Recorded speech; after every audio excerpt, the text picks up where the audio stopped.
always seem to randomly stop texting you after a while? Isn't it strange how he goes from messaging you 24/7 to being busy for essentially a week straight? We need you to stop continuing to embarrass yourself, which is why on today's show, we're going to be discussing oh, you guys said no sound? There's no sound? There's no sound? Let me redo this. Let me redo this for you guys. There's sound for the people on TikTok. Let me see. Woo! Okay. Let's do this again. Okay? Do you wonder why guys always seem to stop texting you randomly? Isn't it strange how he goes from messaging you 24/7 to being busy for essentially a week straight?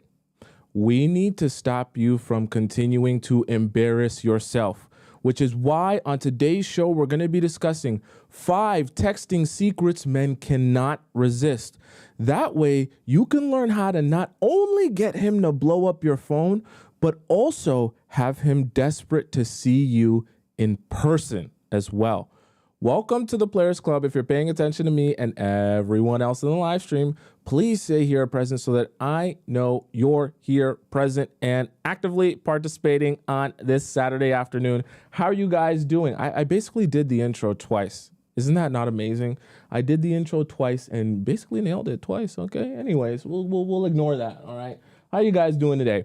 So I see who we got here in the chat on a Saturday. We got Scotty here. Scotty be here every day. She be right on time all the time. We got SX here, Soph here, Goose here, Panda here. I think I saw Sharice earlier in the chat as well. We got Stargirl here, Chris here, Viv here, Phenom here, Lizzie's here. Okay. Ladine's here, Salma's here. Who we got in the YouTube chat? Maybe some different characters today. I see some of the same characters in the YouTube chat. We got Ivy here, Cashley here, her twin. We got Capri Candy here, Andrea here. Who else we got? Uniqueism, Melita is here, Janice is here. I see Katiana is here. I is here. Welcome all you beautiful people. How are the original is here? The original was participating. She was here early. Okay. How are you beautiful people doing? Great to see you on a Saturday afternoon. I hope you guys are prepared and I hope some of you have time to watch today since we're here on a Saturday. Okay. I'm thirsty early on today. I might be drinking extra today. Okay. All right, let's get started because we got to get serious. Texting is serious. It's not a game. And I'm glad we're having this on a special Saturday because I can get extra mad today because we're going to be talking about texting. Now, first thing you need to learn about texting and what men will not be able to resist and what they'll like from you in texting. Don't worry about what men tell you they like. They're telling you what best suits them, not actually will get you the best response. I'm going to let you in on secrets that'll get you the best response from them so that you can actually see the results you want, okay? So number 1 is less is more. Now, I know some of you get mad the moment I say less texting is always better. See, here's the thing that you need to understand. And I want this to go through your head. Texting has not and will never be a way for you to get to know someone. No, told you I'm going to get mad early today. No man, I'm telling you this as a man, no man is going to actually feel closer to you because you're the best texter. In fact, you trying your best to be the best texter actually makes it easier for us as men to become bored with you. So don't... This is where we're going to have a lot of conversation today. Don't let guys convince you, because this is the confusing part I know for you. When guys are messaging you and they're also textaholics, they're going to try to convince you that the best way to show yourself in this relationship and the most attractive version of yourself is someone that texts him 24/7. That's not actually for you and your benefit. That's for his benefit so he can feel like he has all the power and all the control because you message him all the time. Because what can he do when you message him all the time? He can ignore you. He can withdraw from you. He can take his attention and bring it somewhere else. And you're left on the floor sobbing, desperate, and, like a dried up squid, just wondering where all your attention and validation went because the guy you're texting 24/7 doesn't seem to be that interested in texting you back. So there's a very, very important reason why I always tell you less is more. You need to never forget here that your goal in texting or having communication when you're not with the person in person is so that you can make it easier and not have as many obstacles. Sorry, I had a brain fart. Not have as many obstacles in the way of getting to meet you in person.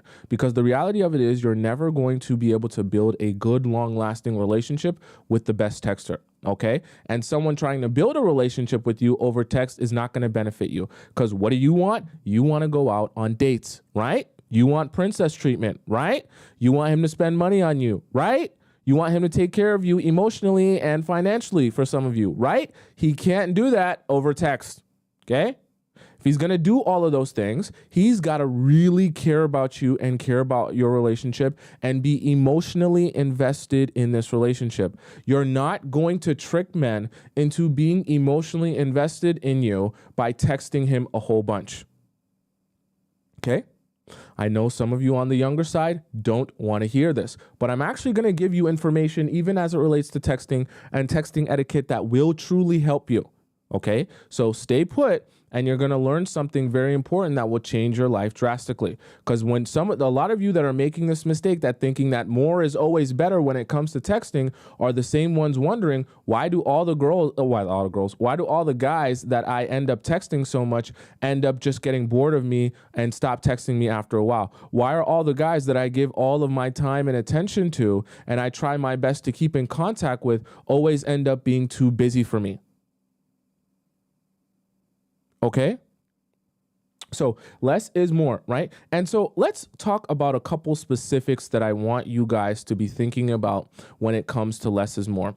Now, let's talk about less is more, especially as it comes to leading up to the date. Because remember, you're only keeping that communication to lead up to the next date. You want to use texting as a tool to schedule the next in-person meeting, whether it be just a regular hangout, a casual hangout, like a romantic date, a picnic, a hike, whatever it may be. You're using the texting as a scheduling tool, at least with your romantic partners, because you want to allow those guys, remember, a function of the man being the man means that he has to be intentional. He has to pursue you. He has to say to himself that he has a desire to get to know you and know more about you and spend more time with you. And through his acknowledgement of that desire, he takes action on that desire and says, hey, do you want to go out for a date today? Do you want to spend this time together? Do you want to go for a picnic? Do you want to go for a hike? I want to get to know you more. I want to spend more time with you, right? But you have to allow him, you hear what I say? You have to allow him to have that space, okay? So that he can come to that realization and act on that realization. You will never be able to stimulate that realization by pounding him with more text, more messages, and more phone calls. You need to understand, and this is the biggest mistake that a lot of you guys are making. Men need space to miss your absence, and in the midst of your absence, they will then desire and want you more, and then act on that desire. I know that it doesn't make sense to you because you as the woman, you're different. You need that constant communication. You need that constant reassurance to feel like you're building something and to feel like you still want someone. Men are the opposite. They need distance to feel like they really want you, to feel like they really want to spend time with you. And they need to be able to contrast what it's like to be around you and have you in their life with what it's like to not have you in their life, so they can acknowledge that they would rather have you in their life. Okay? Right? Stella says, will this episode be recorded? Every live show we do is recorded. It's always available on my YouTube. In fact, it's available right now. You can go watch it on YouTube as well live, and you'll be able to rewind, skip ahead, and all that good stuff. Okay? Very, very important that you all understand less will always be more. Now, specifically, I want to talk about, like I said, less being more when it leads up to the first date. So let me give you an example of what I'm talking about, less is more. Let's say you meet a guy at an event and it's, through mutual friends, you end up meeting each other. You have a good chat at this event. You like him. He likes you. He thinks your dump truck's huge. He asks you, he wants to go out on a date with you sometime this week. You said, okay, cool. I'll check my schedule and we'll see what we can do. So then after the event happens, you guys are texting back and forth just a little bit, right? He's, acknowledging that he enjoyed meeting you yesterday and having conversation with you and all that good stuff. And then he says, okay, I would love for us to go out to dinner this week. Are you available on Friday? Right? Let's say it's Monday and you're like, you know what? Yeah, I do have some time on Friday night. I'm available to go out. Right? And he says, okay, I would love to go to Nobu. Let's just say he wants to take you to Nobu. And leading up to that point, you're thinking to yourself, okay, so how do I go about this now that I've scheduled this time with him and I know I'm going to see him on Friday and he's going to pick me up and take me to Nobu? This is exactly what I want you to do. And this is why I say less is more is the most powerful way to go about things. See, when he has already scheduled a date with you, and he's already scheduled this time with you, this time that you're going to see him in person is your opportunity to extract information from him and allow him to be implanted with the feelings that you want him to be implanted with about you. Because remember, you want him to leave seeing you with a particular feeling in his heart and in his spirit that is in line with, wow, that was such an interesting date. Wow, she is so fascinated by me and she's so interested in me. It gets me excited to go out on more dates with her. And also the time I spent with her wasn't long enough. So subsequently, because I had a great time and because the time that I did spend with her felt like it went by so fast and it was too short, now after this date, I want to spend more in-person time with her. So a lot of things need to be happening at once for this to work out properly so that you can continuously get ongoing amounts of dates. Texting is part of that. So leading up to that first date, what I want you specifically to be doing is only texting him day by day enough to keep in contact with him and remind him that you're excited about the upcoming date on Friday. See, you're using it as a scheduling tool, one, but you're also going to be using it as a way to reassure him that the interest is there. You're just not the biggest texter, so texting back and forth isn't your forte. However, that doesn't mean that you don't have interest in him or excitement about this date. Right? So you're doing two things at once. You're giving him a little bit of reassurance so he doesn't feel like he's in the dark and like you don't like him and like you don't want him at all. But you're also allowing him to have the space to be able to say, okay, I'm looking forward to this date as well. I'm excited for this upcoming date as well. And you're allowing him to have that space to say, wow, this is going to be fun. I'm building up my anticipation. I don't know much about her. I'm thinking about all the things that I want to ask her as well. I'm thinking about all the things that I want to say to her as well. And I want us to talk about, right? So as his anticipation is building, but you're also giving him just enough reassurance to remind him that you're still interested in him and interested in this date, you're going to be able to confirm the date happening so that there's no scheduling confusion or, leading up to the Friday, he's like, well, you didn't message me, so I thought that you weren't interested in me or you didn't want to go out on this date anymore, right? So you avoid that confusion, but you also don't do the most, and you also give him the space to continue to anticipate seeing you as well. You want there to be anticipation built up to seeing you the next time. What a lot of you are doing, and this is where the mistakes come in for some of you, is that throughout this time leading up to the date, you're thinking about all the ways you can get to know him before the date. So by the time the date comes, and let me know in the chat if this has ever happened to you, have you ever texted someone so much leading up to that first date or whatever date that by the time you sit down on that date with him, you start to feel like, I don't know if we have that much more to talk about, because we've talked about so much over text and we've shared so much with each other over text, it kind of feels like there ain't no more to share. Right? Let me know in the chat if you've ever been in a situation like that where you feel like you've over texted and now in person, there's not that much to share anymore. Okay. I see a lot of you saying yes. Okay. And this is a really, really, really horrible mistake, because remember, like I always say, if you're new here in the chat, maybe you haven't heard me say this, but what I always tell you guys is people do not remember what you say. They only remember how you make them feel, okay? when it's months from now, weeks from now, years from now, people can't think back to exactly the words that you said, but they can remember the feeling they had when they were with you. Okay? So I say that to say, you really want to make sure that you don't sabotage the feeling that you implant in him and you leave him with after seeing you, especially for that first date or those first couple of dates. You don't want to be making a mistake and self-sabotaging by implanting within him the feeling that when he thinks back to his experience of his date with you, he's thinking to himself, gee, you know what? Yeah, we texted for a while, but after actually meeting her, I feel like we didn't have that much to talk about. I didn't feel like she was that interesting or I had that much enjoyment on the date.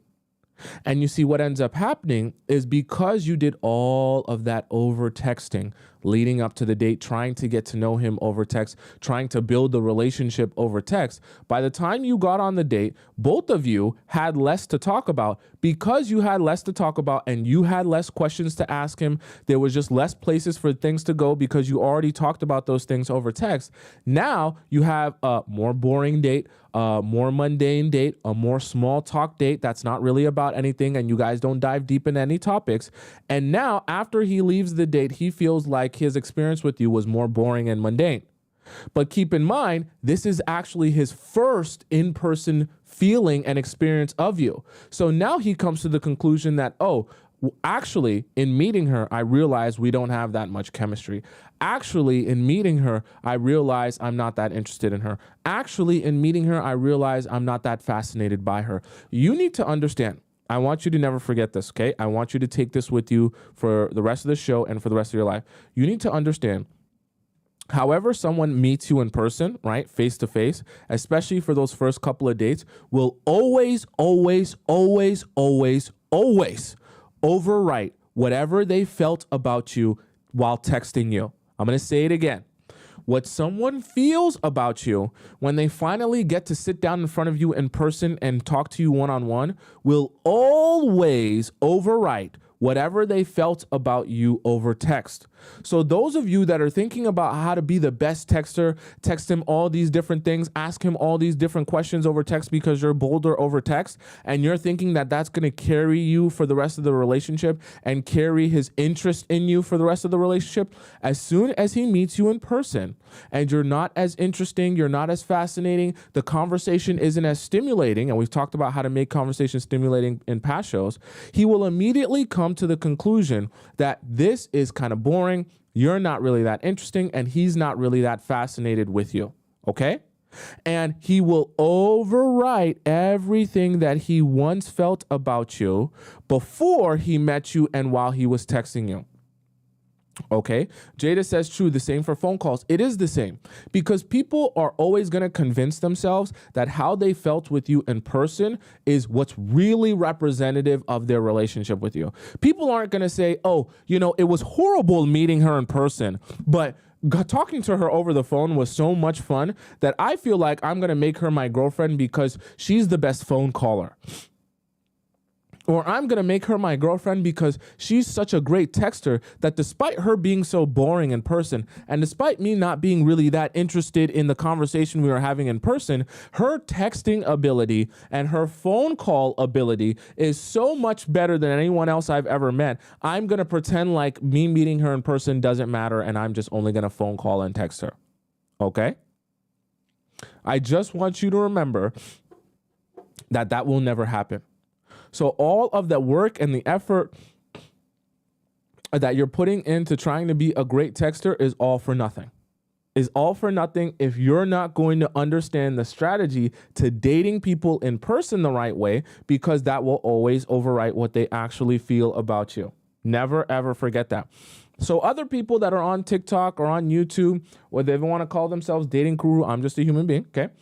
Other people that are on TikTok and YouTube that want to give you all this advice on how to text this and text that, and if you ask this question, he's going to like you better, and if you ask that question, he's going to want you more. In reality, if you don't understand how to utilize texting the right way and then go into your in-person dates and follow it up with the right type of contrast and the right type of energy and the right type of approach, nothing you do while texting will mean anything. He will always overwrite that with whatever his experience of you is in person. Never forget that, which is why we're going to talk about both, because they work with each other. It's not just about knowing how to text him the right things that you think you're going to say a couple magic words and all of a sudden he's going to be in love with you. It does not work like that. And if you're sad that it doesn't work like that, well, I'm sorry. I'm not going to sell you a fairy tale and I'm not going to sell you a magic potion. I'm going to sell you on what really actually will help you. Okay? So less is more is number one. Now, number two, while it might sound painful, I want you to be moving at a snail's pace. Okay? Here is the thing, and this is where I want you to pay very close attention. I want you all to stop pooping. If you're on the toilet pooping now, you pull up your pants, and if you're in your bed with your hand in your pants, take your hand out of your pants. Look in my eyes now. This is the thing. When you're in a situationship or a talking stage, and you're building up to it becoming serious, what's going to happen? See, not only have you suffered from being a textaholic, but also guys suffer from being textaholics. We all suffer from this, okay? And depending on who he is, he will also be very accustomed to being in relationships where it's very text heavy, especially at the beginning.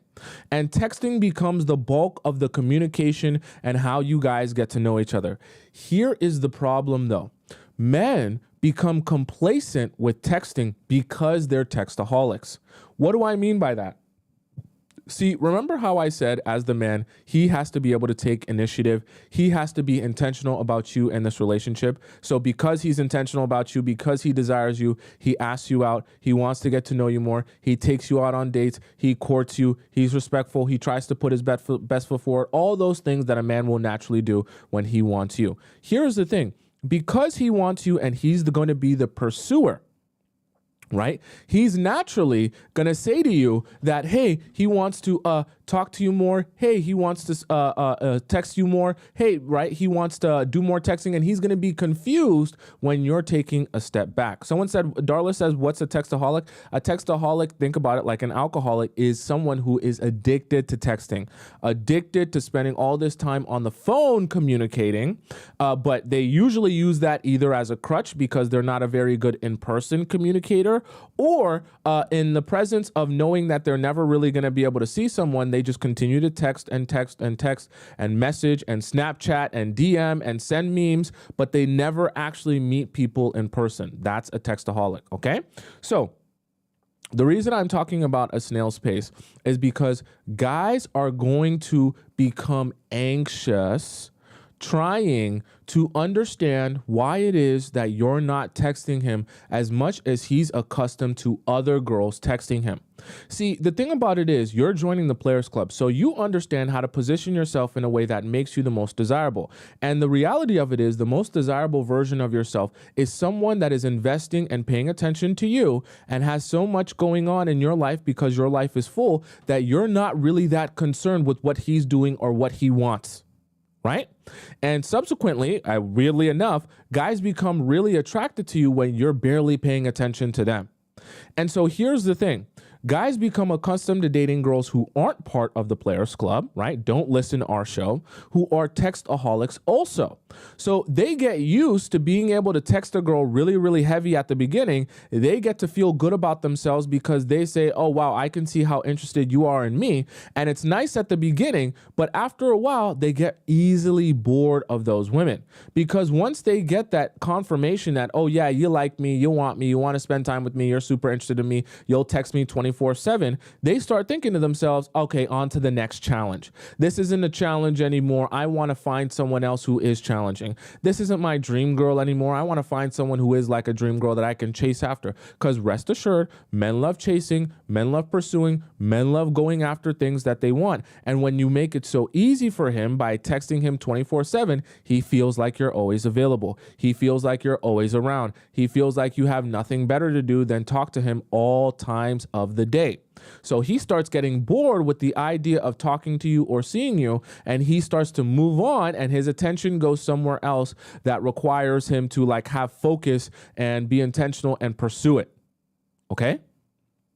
So what men are going to do when you begin to pull back the texting and only using it as a tool, they're going to begin to convince you that you shouldn't be doing this because they want you to text them 24/7. They want you to speed up the responses. They want you to be more committed. They want you to be more invested. They want you to prove to them that you like them just as much as they like you, right? And they're going to basically try to guilt you into saying you're a bad person because you're not texting me as much as you should be. You're a bad person because you're too busy for me. And because you're so busy that you can't text me 24/7, that means that you don't like me. And if you're going to show me that you don't like me, then I'm not going to pay any of my attention to you because I'm basically wasting my time. So what happens to you when you start to become in fear when he starts saying, oh, you're basically communicating to me because you're not texting me that you don't like me. And if you tell me that you don't like me, I'm not going to bother myself going out on a date with you. So you start getting nervous and saying, oh my God, no, wait. It's not that I don't like you. I'm sorry for not texting you. I was just busy, but now I'm going to make myself unbusy. Don't worry. I'll pick up the phone and I'll have my phone on loud every single time of the day. So that way, as soon as you text me, I text you back literally instantly. Literally before you finish messaging me, I'll have already crafted a response. I'll jump on top of the cell tower so that I get messages extra fast, extra speedy, and you never miss a moment without me texting you back because you're thinking that you're going to lose him by not showing him enough interest. You get nervous about that, so then you do a complete 180 and you go overboard.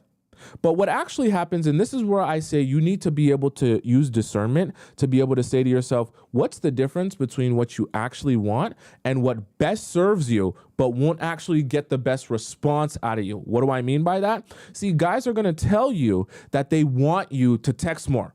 They want you to text as much as you possibly can, 24/7, respond fast, and all that good stuff. That's what they'll tell you they want. But the reality of it is that's not actually subconsciously what they want. Because when you give them that, they only get bored of you and then they overlook you and go find another girl to chase after who doesn't text them 24/7. So this is why I say it's something that men will tell you they want, but they don't actually want that. Because when you actually give it to them, you don't get the response that you want. So we're going to focus here today when it comes to texting on what men actually want from a subconscious level, meaning what actually gets the best response out of him. And guys become the most intentional with you and the most consistent with you when you take things at a snail's pace.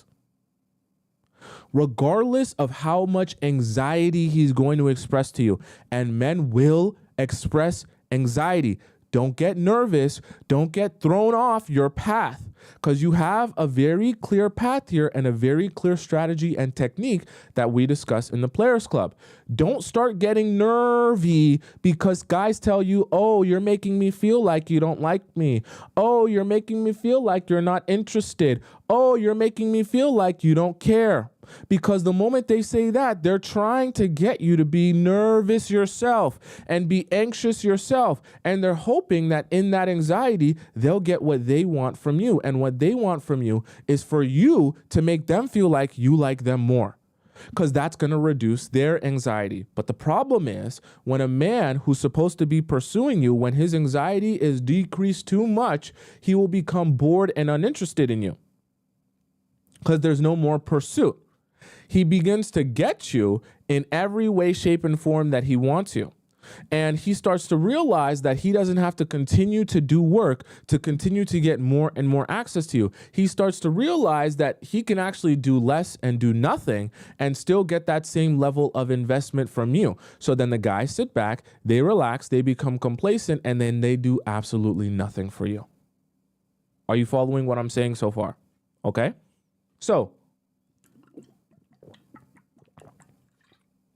you want to be making sure that you're moving at a snail's pace, regardless of how much anxiety he's going to express to you. And he will express anxiety to you. It's going to come, especially for the men who are accustomed to being textaholics themselves. They're going to want to speed you up. They're going to want to make you, they're going to say to you, oh, what? Well, you're not showing me a lot of interest. Oh, well, this is your job to make me feel like you really like me. It's your job to make me feel like you're really invested in this. And if you're not doing that, then you're a bad person. Okay, very, very, very nice, neat little trick for them to use to get you to start texting them and overly texting them, thinking that it's your job to date him over text. When he gets bored of you, he'll discard of you and go find someone else. And you'll be confused because you'll be like, but that's what you said you wanted from me. Are you following me so far? Okay, so don't worry about that anxiety. Let me scroll up here. I think it was Sarah Ratima that had a question. I wanted to see that question. Sarah said, so how do you get the text power back again, and how to slow a snail's pace? So very simple. You stop texting. Okay. I know it sounds like it's supposed to be super complicated, but you stop texting and you only use it as a scheduling tool. So if a guy that you've been texting back and forth and just casually chatting with all day, you need to pull back on texting unless he's going to text you about the next time he's going to see you. Here is the really, really painful part, though. When you pull back on sending the memes, when you pull back on the casual everyday texting, there's going to be a quite uncomfortable period of time because he's become accustomed to you also being a textaholic. He's also been made complacent by the fact that you're a textaholic.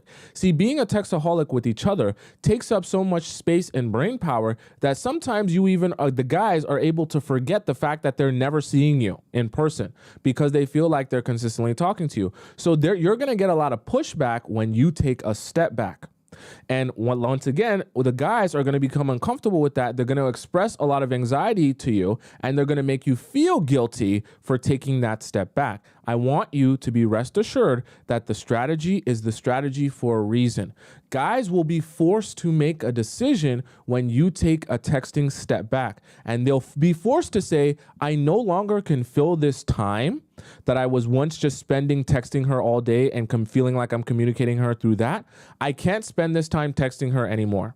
So now my options to see her and spend time with her, if I really love her that much, if I really care to speak to her and be with her that much, my only options are to see her in person. You need to force men's hand.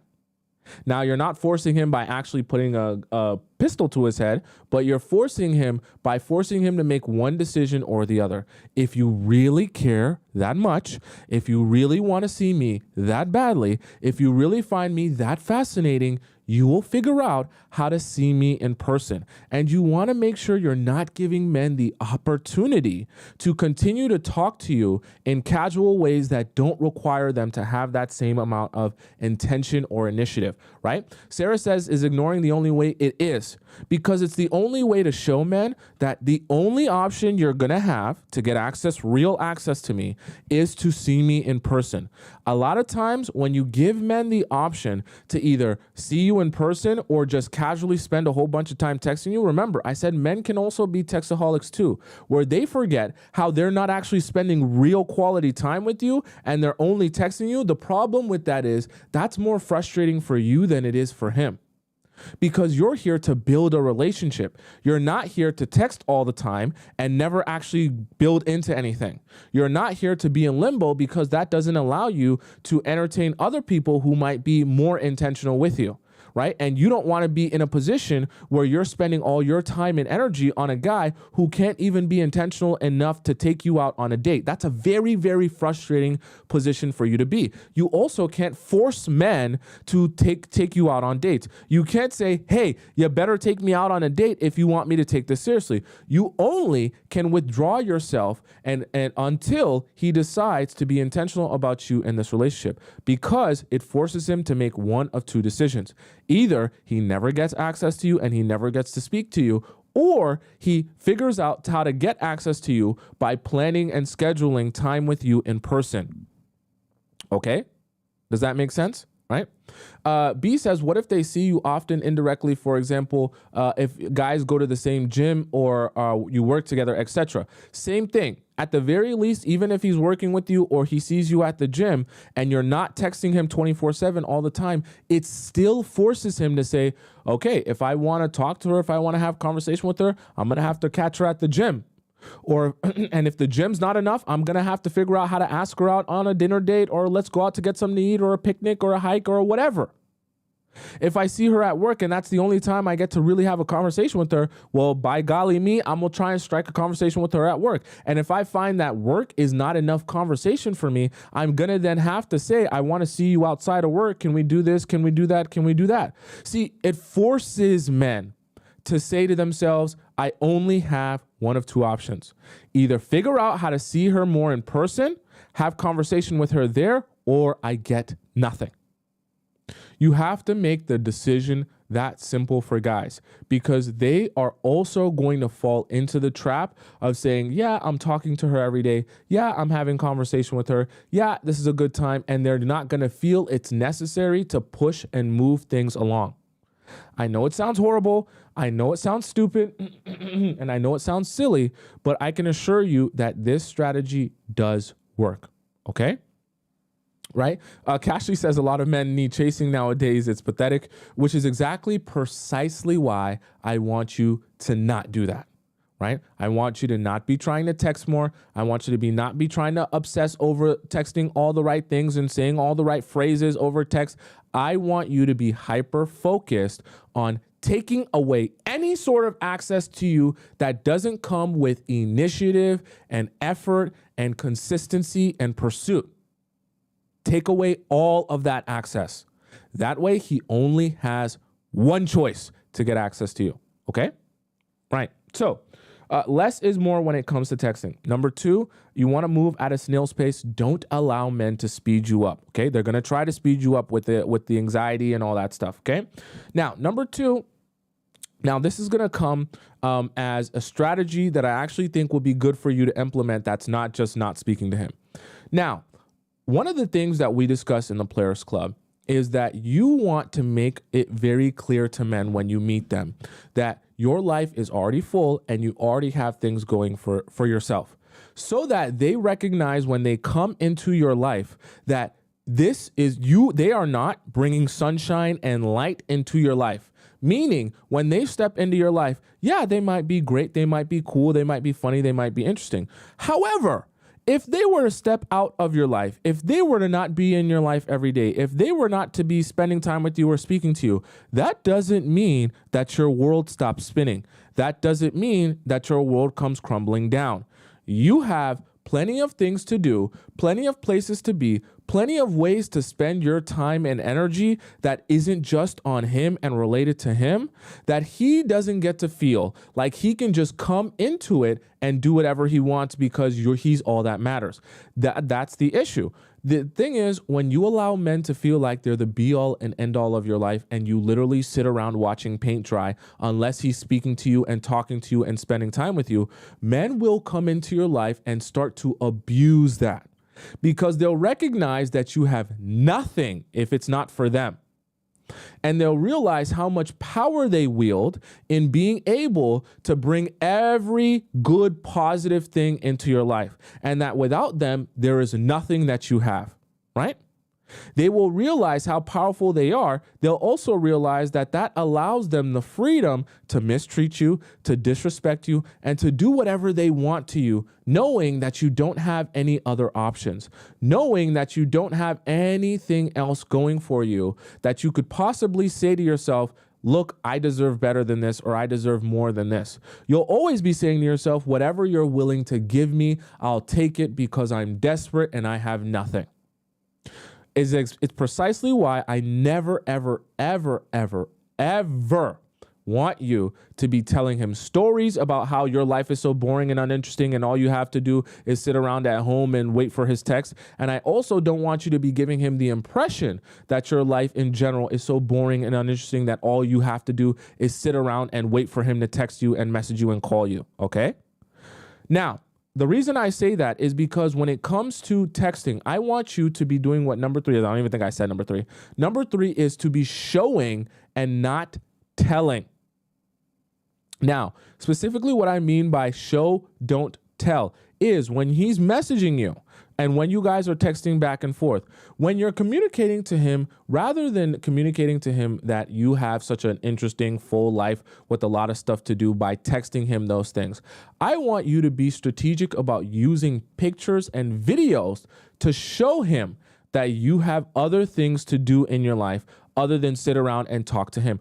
I know that it sounds really stupid and you're like, damn, I got to do all that to prove to him that I don't, like, you're basically telling me, Thompson, I should prove to him that I essentially don't need him and don't want him. That's going to make him want me more? Precisely. Okay? As the moment you show a man that you don't need him and you barely want him, he starts thinking to himself, well, I want to show you how much I want you and prove to you that I'm the man for you. The moment you start worshiping him and the ground that he walks on, he starts saying, is there anyone else I can pursue here? Yeah, you know, she's scrubbing the floor, but I don't really want her. What about that girl over there? She's not paying me any attention. I want to chase her, right? And that's the problem. So what I want you to do is, rather than texting men that your life is so busy and you got all this stuff going on, I would rather you show them that by sending them pictures and videos, because the visual is so much more powerful than anything you can say out of your mouth or anything you can text on the phone. So I'll give you an example of showing, don't tell. So let's say, for the sake of example, that you are someone who loves to paint. Like, you're really interested in painting. You got a whole bunch of canvases in your house and in your apartment, and you paint every day whenever you're feeling inspired. I want you, rather than telling him that you do things like painting and you do things like this and that, like, obviously you're going to communicate your interests and stuff like that. But in the span of texting, I want you to show him with pictures and videos that you're painting a canvas, that you're writing today, that you're doing this thing, that you're doing that thing. It does two things. One, it allows him to see why you're not messaging him. So he starts to say to himself, oh, okay, I actually understand why you're not messaging me. You're not going to be painting and messaging me at the same time. You're not going to be writing and messaging me at the same time. You're not going to be, doing your makeup or whatever it is that you do, doing hair and messaging me at the same time. You actually have other things that require your attention, so I understand why you don't message me 24/7. It also shows him, instead of just telling him, it shows him that you actually have other things going on in your life that require your time and attention. And it basically essentially communicates to him that he's not the center of your universe. That's good. That's good. You want men to recognize within themselves that they're not the center of your universe, because then they start to say, I want to be part of your universe. And they also respect the fact that they're not the center of your universe, so they don't bring that arrogance to the relationship. They don't bring that arrogance to the situation or dating you, where they feel like they're the best thing since sliced bread. They feel like there's someone in your life that you spend time with because you like them and the way that you treat them. However, if they were to mess up, if they were to make mistakes, if they were to become overly disrespectful and show themselves to not be what you're looking for, you have no problem dropping them like a bad habit, because you have plenty of other things going on in your life that require your time and attention, that you are not going to bring someone into your life who's only going to bring trauma and pain and heartache if that's what he's interested in. Okay, that's the best way to show men that, and for them to help them understand that and put them in their place. You want men to be in their place, not approaching you from a place of arrogance where they feel like they're bringing all the light and the sunshine into your life. They will only mistreat you when they feel like that. Are you guys following me so far? Okay, right? Does that make sense? Right? Let me scroll up here in the chat, because I know some of you guys had some questions about that, right? Style and Beauty says, my guy is not on social media, so how do I show him without directly texting him exactly what I'm doing? This is what I'm saying. So this texting habit that I'm discussing here, this is something that you can actually send directly to him. So whether he's on social media or not, you can send this directly to him to show him what you've been up to. Because remember, now I'm not saying that in terms of texting, when I say less is more, that you should never text him and completely ignore him 24 hours of the day. I do acknowledge that texting is a way to keep people understanding at least that you have some interest, okay? But while you're texting him less, you can throw in there when you do text him the things that you've been doing, but instead of just chatting and texting about it, show him pictures and videos of the things that you are doing. One, so he can understand what you were doing in the span that you weren't messaging him. And then two, so he can actually see a visual of the fact that you have other things going on in your life. Okay, so it serves twofold, but these are things you can send directly to him, because it serves the conversation, right? Keeps the conversation going so he doesn't feel like you are just completely ignoring him. But it also allows him to see that visual, which is way powerful than anything you can say and anything you can text, right? Seeing the visual of the things you're doing makes it a lot easier to see to himself that, hey, you actually have things to do. Even if it's just a 15-second video, right? Melita says, yeah, just send him a 10-second video of art class. Exactly. It's essentially like Snapchat for adults, okay? Right? But instead of you Snapchatting him every day endlessly for no reason, just the side of your face, you're sending like 1 or 2 of those a day, and they're essentially just in the midst of whatever it is that you're doing. So if you're at an art class, you take a little video of you at the art class or a picture and you send that to him. If you're at a dance class, a little picture of that, you send that to him. If you're going to the gym, maybe you take a video of you doing your little bit of a set or whatever and you send that to him. That way he can see that visual that you actually have other things going on in your life. And he can see that visual that before he stepped into your life, there was actually other things shaking and moving and going on. And he can say to himself, wow, I'm with someone who has a life. Not say to himself, wow, I'm with someone who sits around and watches paint dry and is desperate for me to text her back every 5 minutes, because if I'm not texting her back, nothing interesting is going on in her life. I will always, till the day that I pass away, I will always tell you all that men are the most interested in you when they recognize that you have things going for yourself and you have a life of your own. They do not become more attracted to you by recognizing how little you have going on for yourself and how much you need him and are desperate for him to be in your life. They might use you and spend time with you and take advantage of you and your kindness and your desperation. That does not mean he's attracted to you. Just because he spends time with you because you're desperate and because you need validation, that doesn't mean he's attracted to you. I can assure you of that. Those are not the same type of attention. And a lot of times you guys get confused thinking that if I'm the most desperate version of myself, if I'm the most needy version of myself, if I constantly communicate to him that I need to speak to him every second of the day because I love him and care about him so much that my life doesn't exist if he's not in it, then that's what's going to make him like me more. No, that's what's going to make him overlook you more. That's what's going to make him take advantage of you more. Do not ever do that. Don't do that in person, and definitely don't be doing that over text. Okay? Right? Rhonda says, by the way, it goes with making girlfriends too. A lot of what we talk about on Players Club can also be applied to your friendships. Nina says in the YouTube chat, it's war. I would not let him in the council. That's pretty funny. That's pretty funny. Okay, right? Oh, you're talking about in the chat, because there was a guy in the chat room. Okay. Pandora says, since I left the country some days ago, he only texts me once a day. And since Thursday, nothing. That's the other thing. See, that is the thing that some of you are going to recognize when you do take a texting step back and you start implementing some of these techniques. You're going to realize that if it's not for you texting each other random silliness that means nothing, that goes nowhere, there is nothing else in this relationship. And some of you will realize that when that's gone, there is no relationship. It was really just you guys texting each other, useless conversation that went nowhere and meant nothing, just to keep each other not bored. It is a painful realization, but that realization will help you recognize that you're wasting your time. It's a good realization in the end. Even though it's painful, when you recognize that you're just wasting time, you can say to yourself, you know what? I'm better. My time is better spent with someone that I'm actually building something with and building towards something with than just talking to someone casually because I'm bored. So if you find that after you take a step back texting, he doesn't text you anymore and he doesn't ask you out anywhere to go do anything, then you're recognizing that you've been wasting your time this entire time, just having what essentially is a pen pal.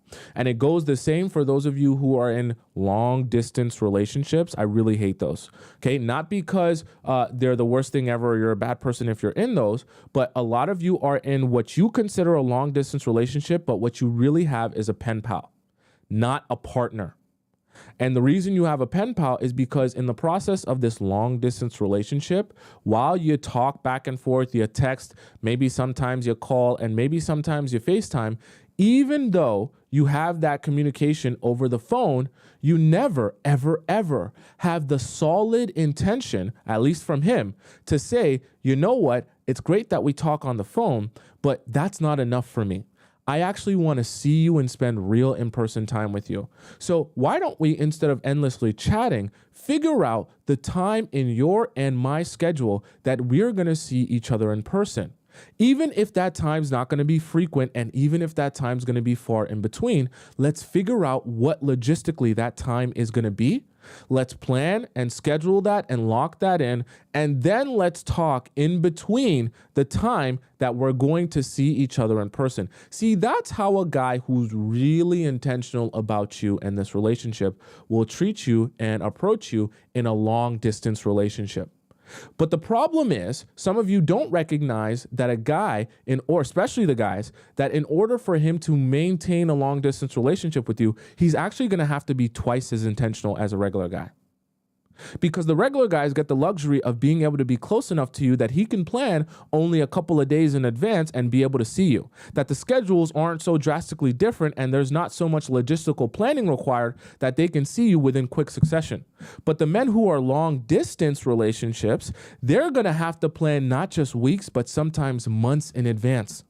Plan off work, book trips, take vacation time off, right? Do all of these things required just to see you in person. And that's why I say that requires double the amount of intention, because it requires double the amount of work logistically. And some of you don't recognize that the guy you're talking to, thinking that you're in a long distance relationship with, doesn't have double the amount of intention.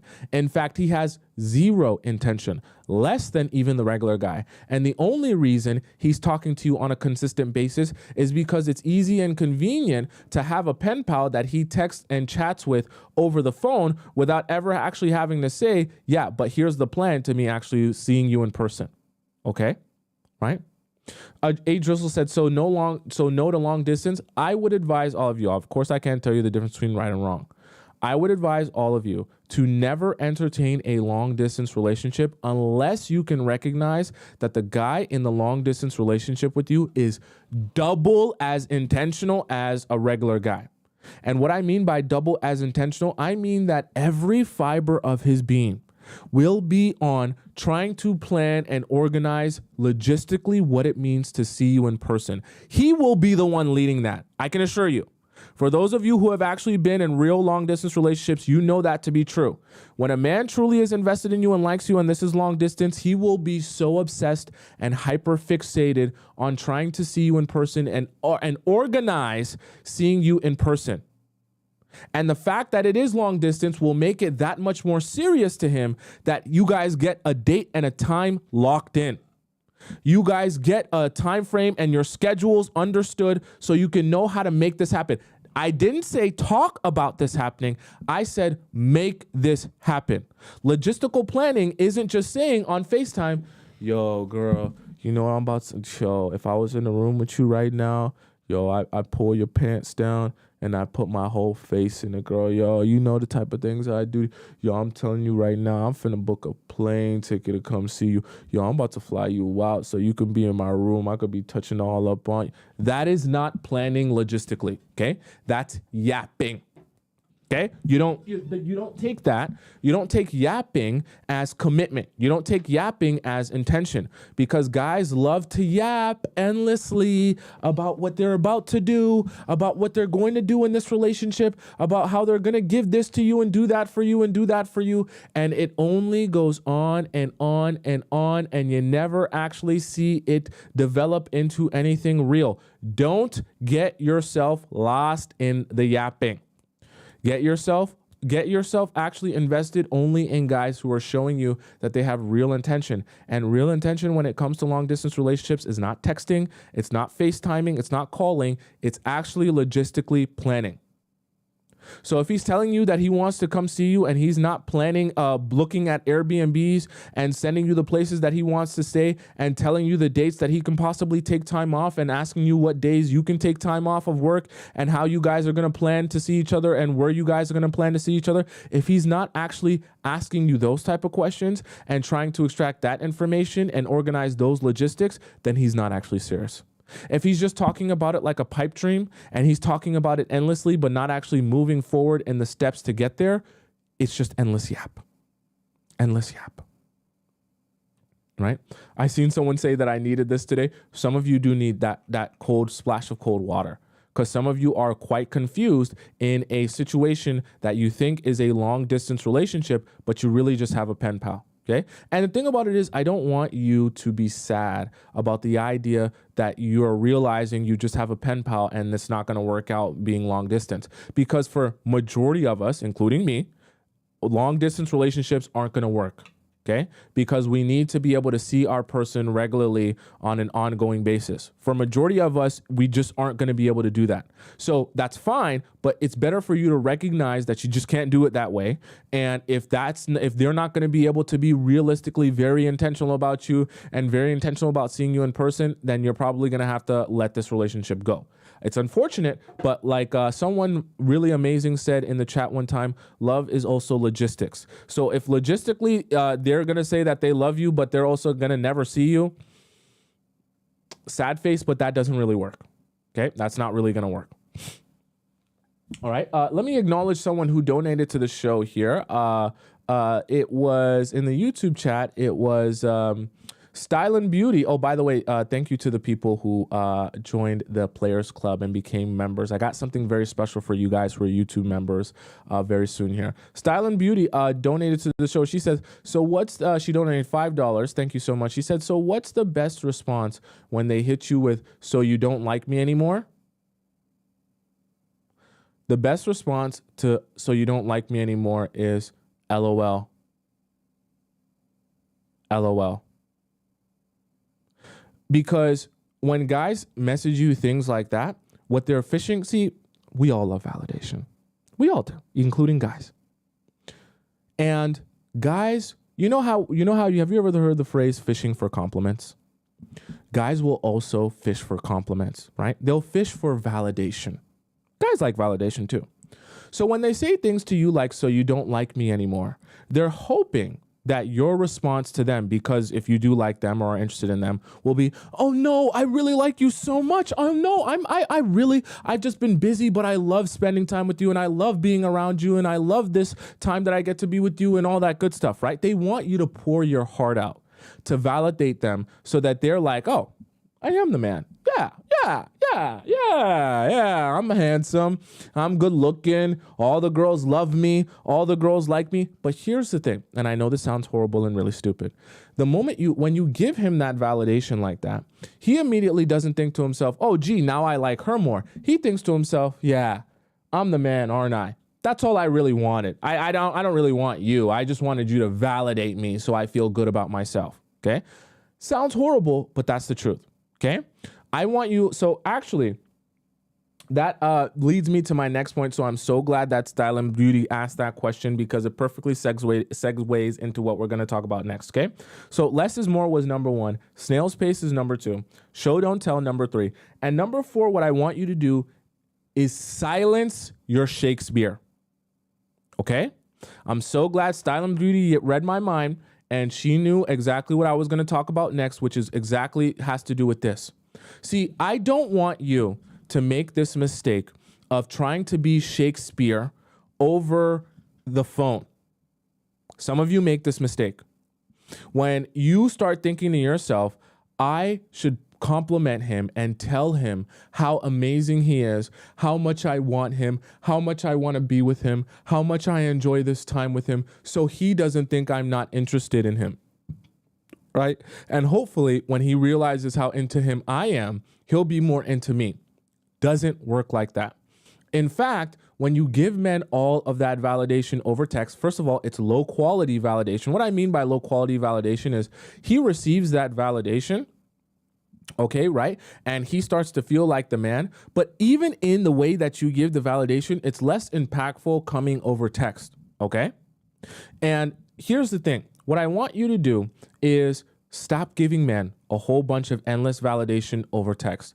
Recognize the fact that if a man came to you and he wanted to get to know you and he wanted to start dating you, it's because he wants something from you. You don't need to endlessly talk about how much you like him and want to be with him.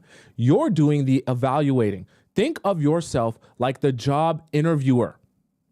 Do you think the job interviewer is going to sit there and tell you all the ways that you're just the best candidate and all the ways that you're the best person for the job and all the ways that you're so amazing that you should be the person who gets this job? No, they're there to evaluate you, not to compliment you on how well you would fit the job.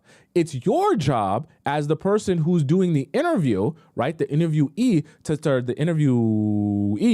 to say to them how you fit the job, to let them know your experience, to let them know your qualifications, and let them know how you're the perfect person for this opportunity, right? You're trying to convince them of something because you want something of them or from them, right? You want a job.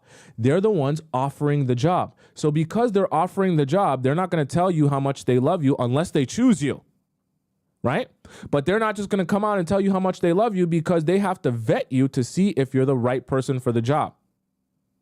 So the same way and the same concept applies to you in your relationships. If men are approaching you because they want something from you, i.e. they want access to you emotionally and physically, then it doesn't become your job to be Shakespeare and let him know all the different ways that you want him and want to be with him and want to spend time with him and all that good stuff. I know in your Disney princess movies, that's how it sounds. So you're thinking that's what you should replicate. In the real world that we actually live in, I'm going to pull you and snatch you out of your Disney princess movie. In the real world that we live in, men don't actually want you more or desire you more when you communicate all the different ways that you love him so much and you can't get enough of him and he's the best thing since sliced bread. They say to themselves, I mean, great. That's awesome that you told me that. And that's great that I am the best thing since sliced bread. My head is so big now. I want to take my confidence and go chase after someone else. Okay, so don't do that, and especially don't do that over text. In fact, right, so this is the thing. Some of you are not just doing that to do that. You're also going to do that because the men that you're dating or talking to are going to be trying to be Shakespeare with you. So you're going to think that the best thing for you to do is to reciprocate that to him. I don't know why this isn't working, right? But I'm here to tell you, regardless of how much he is Shakespeare to you, I just want you to say thank you. I appreciate that. That's so kind of you. Just accept his compliments and don't be worried or anxious that you're not giving him anything in return. Remember, you're the interviewer, right? You're the one who has a job offer available that's a really lucrative job offer for the best candidate. However, you're not going to be sitting around and complimenting the person who's interviewing for the job because you don't even know if they're the person that you really want to have this job yet. And you don't even know if they're the right person for the job. So it's not your job to compliment the person who's doing the interview on how great of a candidate they are. Okay? It's their job to prove to you that they're a great candidate and they're the right person for this job. Does that make sense? Accept the compliments and don't allow men to bait you into validating them unnecessarily. So like Style and Beauty said, for an example, if a guy messages you, hey, so you don't like me anymore? You got too big for me? Hey, you're Hollywood now? Or what, you don't text me because you're too busy for me? Just reply, LOL. LOL. LOL, nah. LOL. Ha ha, crying face, right? Say basically nothing, because a lot of times when guys message those things, they're fishing for compliments or they're fishing for validation. So you can confess to him all the ways that you like him and want him. And all he's going to do when you validate him like that, he's going to say, oh yeah, I am the man. I got that power. Yeah. I'm not worried about what she thinks of me. I'm not worried about courting her or putting my best foot forward because she's explained to me that she already thinks I'm the best thing ever. Never, ever forget. Never, ever, ever, ever, ever, ever, ever forget. Men play and are addicted to video games for a reason. And video games are structured in the way that they are structured for a reason. Have you ever heard of a popular video game where people start on level 100 with the max attributes, the max resources, and the max respect and money in the game from the very beginning? No, you've never heard of a video game like that. You want to know why? Because the psychology of video games is very specific and it plays on the mind in a very specific way that keeps you addicted to the video game. No good video game exists that is void of challenges. No good video game, an addicting video game, I should say, exists that is void of obstacles along a journey to getting to a destination. Are you following what I'm saying? I know a lot of you don't play video games in the chat, but I know a lot of the men that you like play video games. So I want you to understand that even the people that create video games understand this concept. And they understand no man, video games are for men and women, but mostly men play video games. No man wants to start from level 100 and feel like there's nothing to work for. They want to feel like they started with nothing. And they worked, clawed, scratched, blood, tears, sweat, investment, consistency, every single day grind to get somewhere. That they competed with the best of the best to eventually accomplish a goal of being good at the game, earning the respect, earning the rewards, earning the accomplishments. And the best video games, I know that some of you don't play video games, but stay with me. The best video games on this planet know how to make it an endless cycle of obstacles and challenges and rewards. And it never stops. Never. And right? So I want you to just take that with you to understand that there's a psychology to everything. The things in people's lives is not an accident. The way that video games are structured is not an accident, right?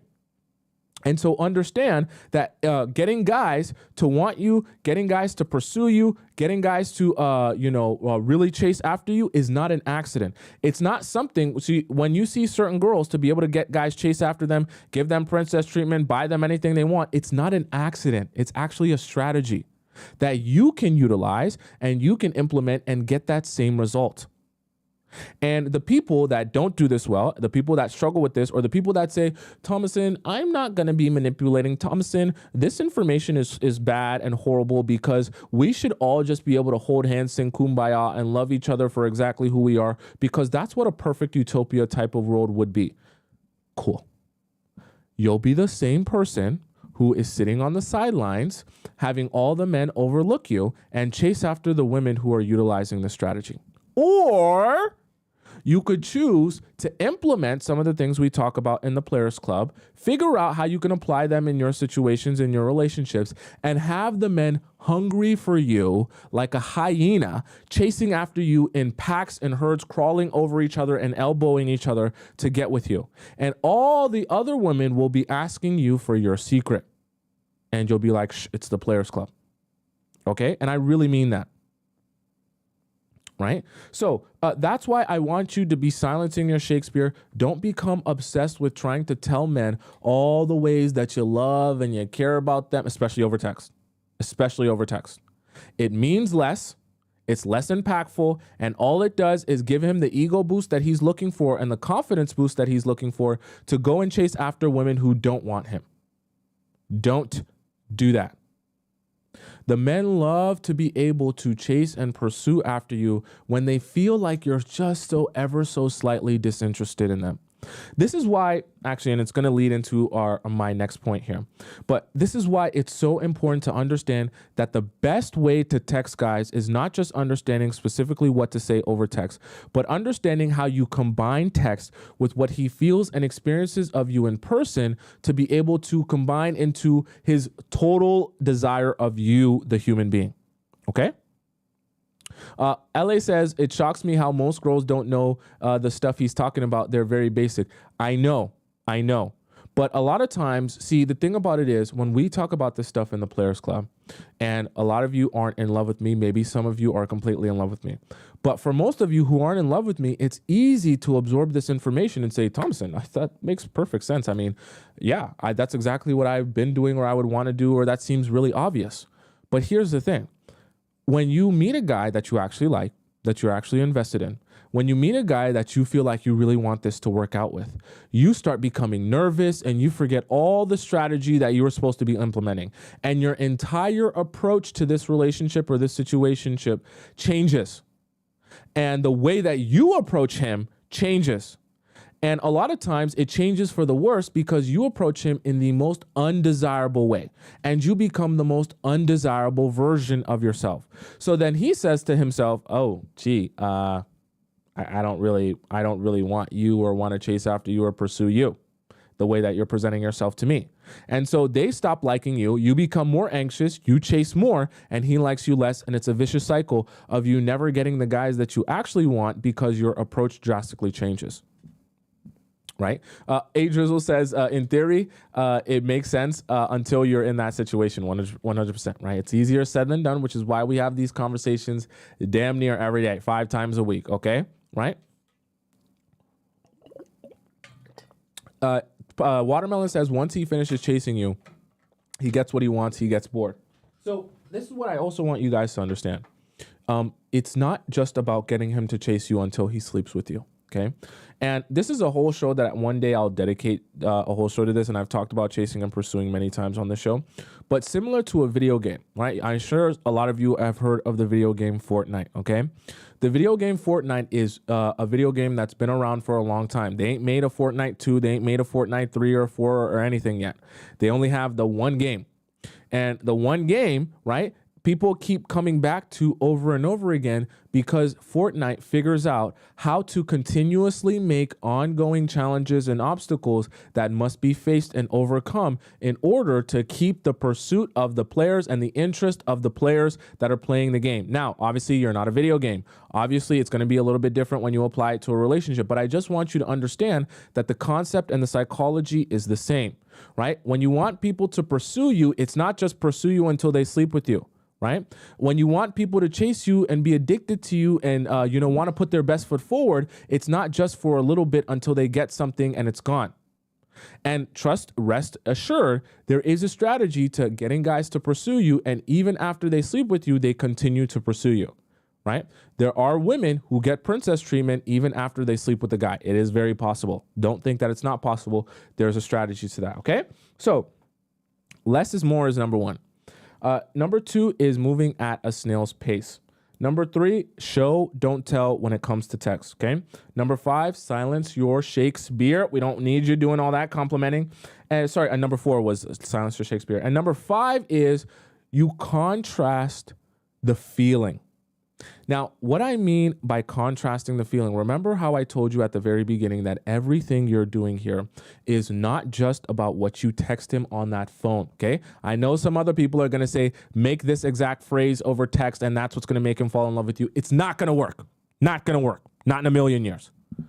What you need to be doing when you understand less is more and understand all these other points that we talked about today, you need to understand that you're contrasting the feeling he's going to feel about you and with you. He's not really with you, but with you over text with what he feels of you in person. Let me give you a more direct example. So in the process, let's say, for example, you meet a guy at this event, right? And when you meet a guy at the event, he asks you out on a date. Leading up to the date, you're not really texting much, just kind of keeping conversation enough for you guys to go out on this date, right? You're doing the showing, don't telling. You're not going overboard, doing all the Shakespeare stuff like we talked about. You go out on this date. Now, see what has happened throughout the time that he wasn't seeing you in person. He's probably started to feel, damn, she's a little bit busy. She doesn't really text me much. Maybe she's not that interested in me. Maybe I'm a little bit boring to her. Maybe I'm not doing the right thing or whatever it may be, right? He's going to feel a little bit of negative feelings, right, towards you, a little bit of anxiety. Now, when he meets you in person, this is where all the keys come in. And this is where all the other episodes we talk about come in as well, and how to date the right way. We talked about that literally yesterday, what not to do on a first date and even what to do on a first date, the best things to make sure of. This is where you focus on coming on this date and doing the one thing that will always yield you great results. Asking really good questions and making yourself, bringing the energy that I am so fascinated and interested in you, your life, and everything you have to say. Why? Because it does two things for you simultaneously. It makes it easier for you to extract a whole lot of information from him, about him, so that you can be better equipped to understand him, understand how he thinks, understand what he wants, understand what his intentions are. And number two thing that it does is it makes him feel really positive emotions about you and the experience that he's having with you, because he's getting to talk about himself. I want you to never forget this.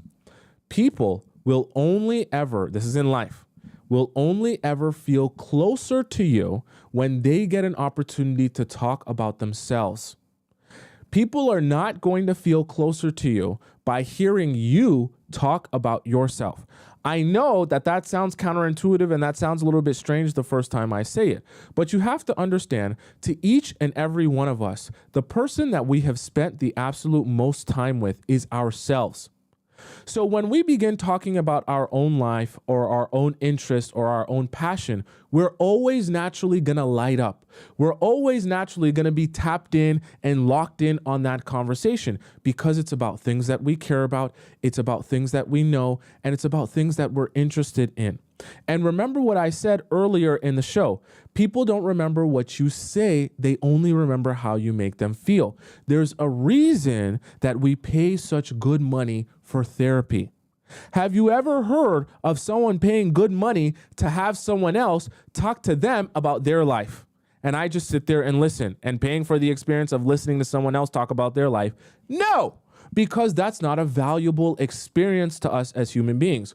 What's valuable to us is being able to talk about ourselves to someone else, have them listen to us, give us, maybe ask us more questions, and maybe help us with our problems. But basically, the whole conversation is about me. That's what's valuable to me. That's what I'll pay for. That's what's fascinating to me, when I get to yap and talk about me. Now, I know some of you are saying to yourself, well, Tomisin, that sounds really selfish, that I'm supposed to go out with the guy that's going to allow the conversation to be all about him and talk about himself. No, that's not what I'm saying. What I'm saying is, when you come with the energy and the focus that this is about you and I want to learn about you, you'll get information, which is good for you, because you'll be able to know what he's actually about and not make mistakes and not get tricked or fooled. And you'll also get him to start feeling, wow, I'm enjoying this conversation so much, right? I'm enjoying talking to you. This is such a good conversation. I get to share. You see, this is the thing. When you start getting good at asking questions and bringing that enthusiastic, I'm so interested in everything you have to say energy, people will start saying things like, I feel like I can be myself around you. There's just something about you that's so magnetic. I just love talking to you, and I love spending time around you and with you. They don't realize it's because they're getting the feeling and the positive emotions from being able to talk about themselves, the things that they enjoy and the things that they're passionate about, while simultaneously feeling not only that they're just yapping about it endlessly, but they feel like you're actually interested in what they have to say. And when they feel like you're actually interested in what they have to say, they feel like they're doing a good thing by talking about themselves more. But as they're talking about themselves more, they feel better about talking about themselves, because that's what they actually find a valuable, interesting experience. And so it's a snowball and a vicious feedback loop, where you get him to yap more. As he yaps more, he feels better. As he feels better, he enjoys this experience better. And remember what I said about contrasting the feeling. See, as you're not texting him and not giving him a lot of easy access to you over text, but he's getting all of this amazing experience with you when he's sitting with you over in person on this dinner date or whatever the date is that you guys go on, he's going to be able to contrast how good it feels to see you in person versus how boring and uninteresting it is to not be with you in person because you don't text him, you don't call him that much, and you have a whole bunch of stuff to do. So naturally, let's put this all together here. This is where it all comes together. Let's think of where the logic train goes when he thinks to himself, so when I on phone and I text, me not have fun. But when me put down phone, plan date, see in person, me have fun on date in person. Me thinks me put phone down more, text less, and in person date more because me have more fun in person. So what does he do? He thinks to himself, I should plan more dates. And he sees you in person. And what do you know? You're a happy camper because every 2 to 3 days, he's begging to see you again and take you out again. And you have a long-lasting, established relationship with someone who's intentional about you, but also intentional about seeing you.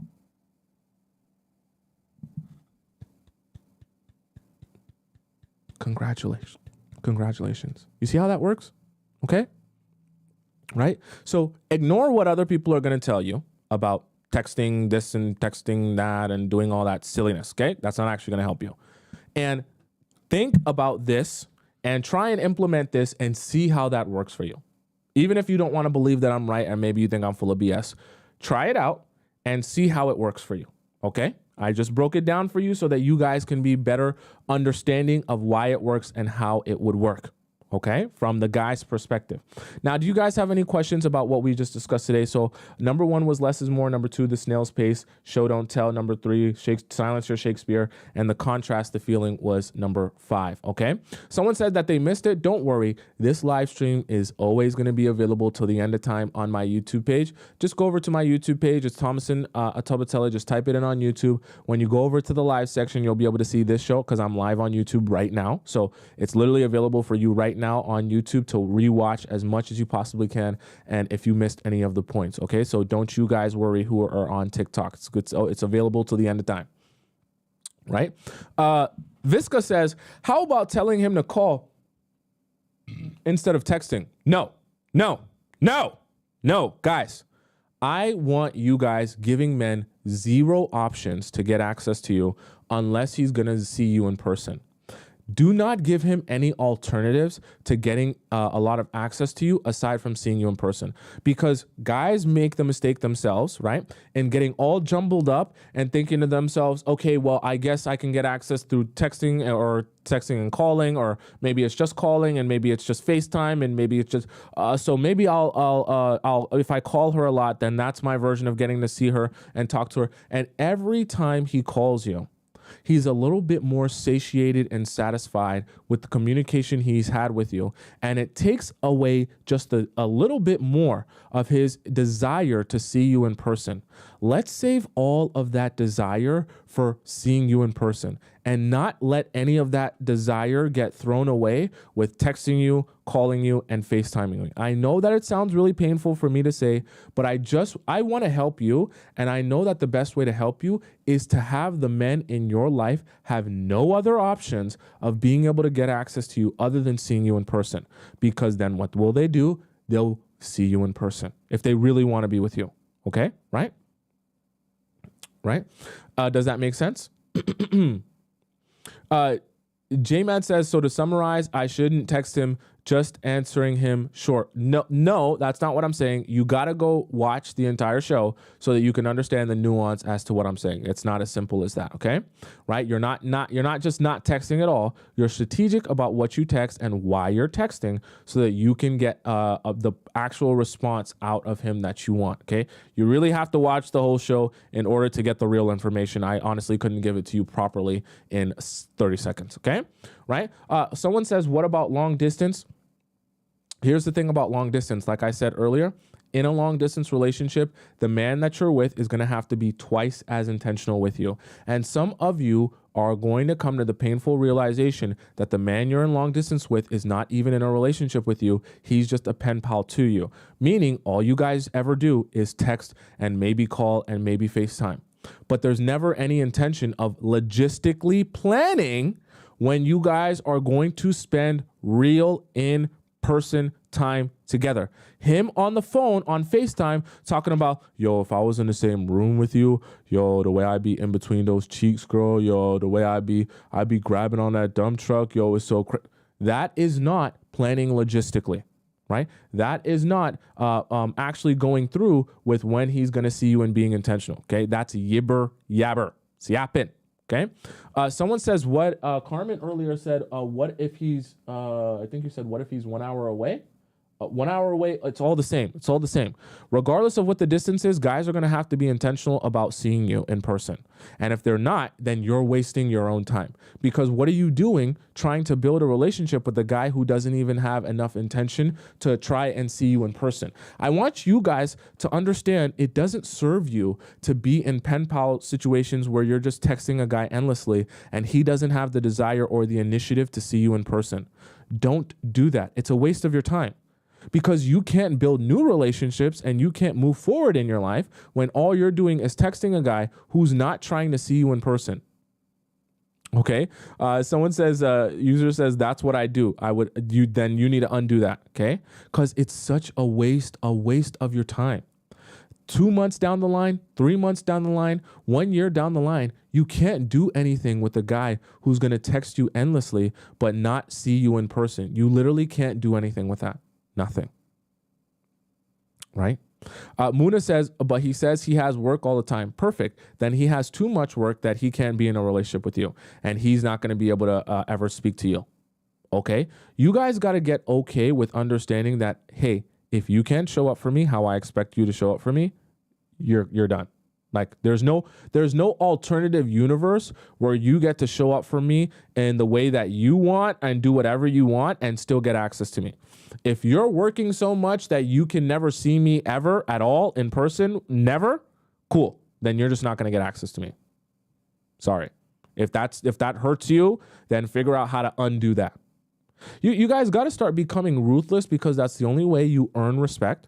Right? By demanding it. And that's the only way you're actually going to get that level of commitment from men and that level of intention and initiative from men. It's not by sitting by the sidelines and saying to yourself, well, I guess if you can't see me, I'll just sit around and text you endlessly for months and months and years of my life and never actually see you in person. You want to know who the only person that is getting hurt and being used up is in that process is you. Because the reality of it is you're building an emotional attachment to a guy that you never see while he's sleeping with other people and growing physical relationships with other women simultaneously while he's taking up all of your time, brain space, and emotional space in your mind and in your heart and in your spirit. So you're not allowing new guys into your life who actually want to take you out and actually want to spend time with you because you're so emotionally attached to a guy that is your pen pal that you're never seeing. And all of this time is being wasted. And as time is being wasted and wasted, you feel even worse because you're like, if I stop talking to you now I've wasted a year of my life.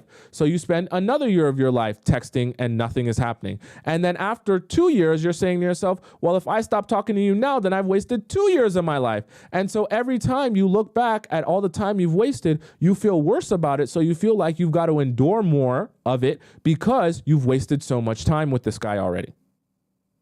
Stop wasting your life away. Your life is so valuable and you only have a limited amount of days that you can check off in your lifespan until you run out of days to check off, okay?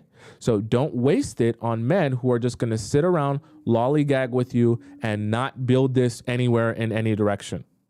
Don't waste that time. You ain't gonna build no relationship over text. You ain't gonna build no relationship over FaceTime or phone call. So if the guy doesn't know how to be a man and plan logistically how he's gonna see you and spend real in-person quality time with you, then don't even worry about that man in the first place. Okay.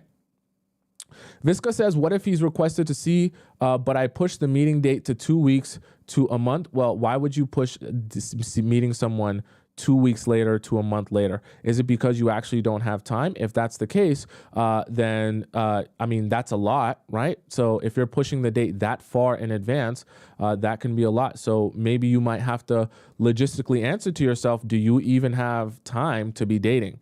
Because if you're pushing things back 2 weeks back or a month back, maybe you're not even in a position where you even have the time or the space in your life to be dating. And if that's the case, then maybe you need to reconsider dating in the first place, type of thing. Okay. In the YouTube chat, let me scroll up here because I've seen some of you guys had some questions. Lily said, I'm very talkative.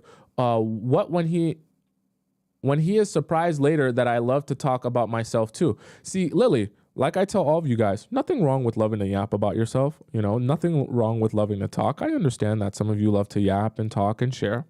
But what I want you guys to never forget is I want you to yap and share with your boyfriend or your man or a man who is showing himself to be committed to you and consistent with you. Not yapping and trauma dumping on men who are strangers, on men who you cannot verify if they're even here for the right reasons. Because when you yap and you trauma dump, you're making the mistake of giving a lot of sensitive and valuable information to a guy who you don't even know what he's going to do with that information. He could take that information and go and and utilize it to manipulate you emotionally and extract what he wants from you, i.e. your Squirtle and sleeping with you. And you're sitting there like, oh, I only realized that you were playing a game and you were taking that information to make yourself look like you were who I wanted. But when I slept with you and after I slept with you and you jackrabbited yourself inside of me for 90 seconds or less, usually less, then I realized that you're not who I was looking for. And you'll be thinking to yourself, how did I get tricked so crazy? It's because when he's able to gather all that information from you, yapping, he knows how to make a custom suit specially made for you and your needs and what you want. And he knows how to present it to you in a way where it looks like he's what you want. When in reality, he's not. He's just dressing it up so you think that. Okay? All right? Does that make sense to you guys? Good Lash says, what if he plans often but isn't consistent with communication? Once again, if a guy is only consistently inconsistent, and that's not going to work for you. Okay. And when you say consistent with information, I would ask, what do you mean? Like communication, right? Is he still consistent with seeing you and following through with the plans? And just in the process of in between those plans, he's not that communicative? Because that's not really the problem that you think it is. Some of you get confuzzled and bent out of shape when a guy doesn't text very good, but he's able to be consistent and scheduled and organized with his planning of when he's going to see you. Because I'll be the first one to tell you, I would much rather you have a guy that can be consistent and mature in the way that he is able to plan dates and schedule dates with you than a guy who's a great texter. Let me never let you forget. You're not trying to marry and become in a relationship with the best texter. You're trying to be in a relationship with the best man for you. And you're not going to be spending the bulk of your life with this man over text. So don't worry about guys who aren't great texters. Worry about guys who are great at scheduling, showing you initiative, planning dates, and seeing you in person and spending that good quality time with you in person and having good, honest conversation with you in person. That is how you build a relationship, not over text. Okay. Now, with that being said, it is time. I want you to tell me in the chat what time it is. Okay, some of you are new here. You might not know what time it is.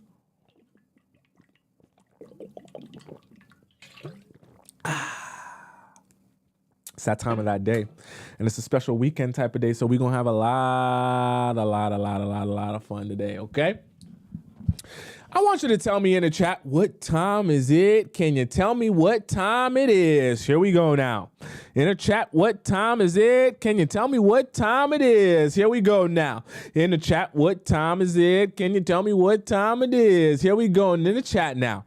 What time is it? In the chat now. Tell me what time is it? In the chat now. What time is it? In the chat now. Tell me what time is it? I want to know what time it is. I want to know what time it is. I want to know.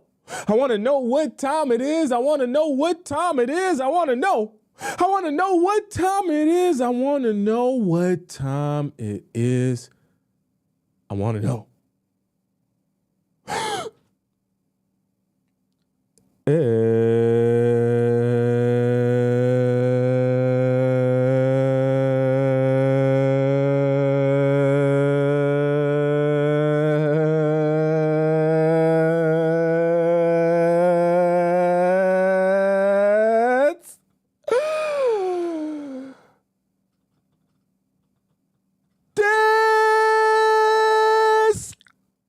Discord time.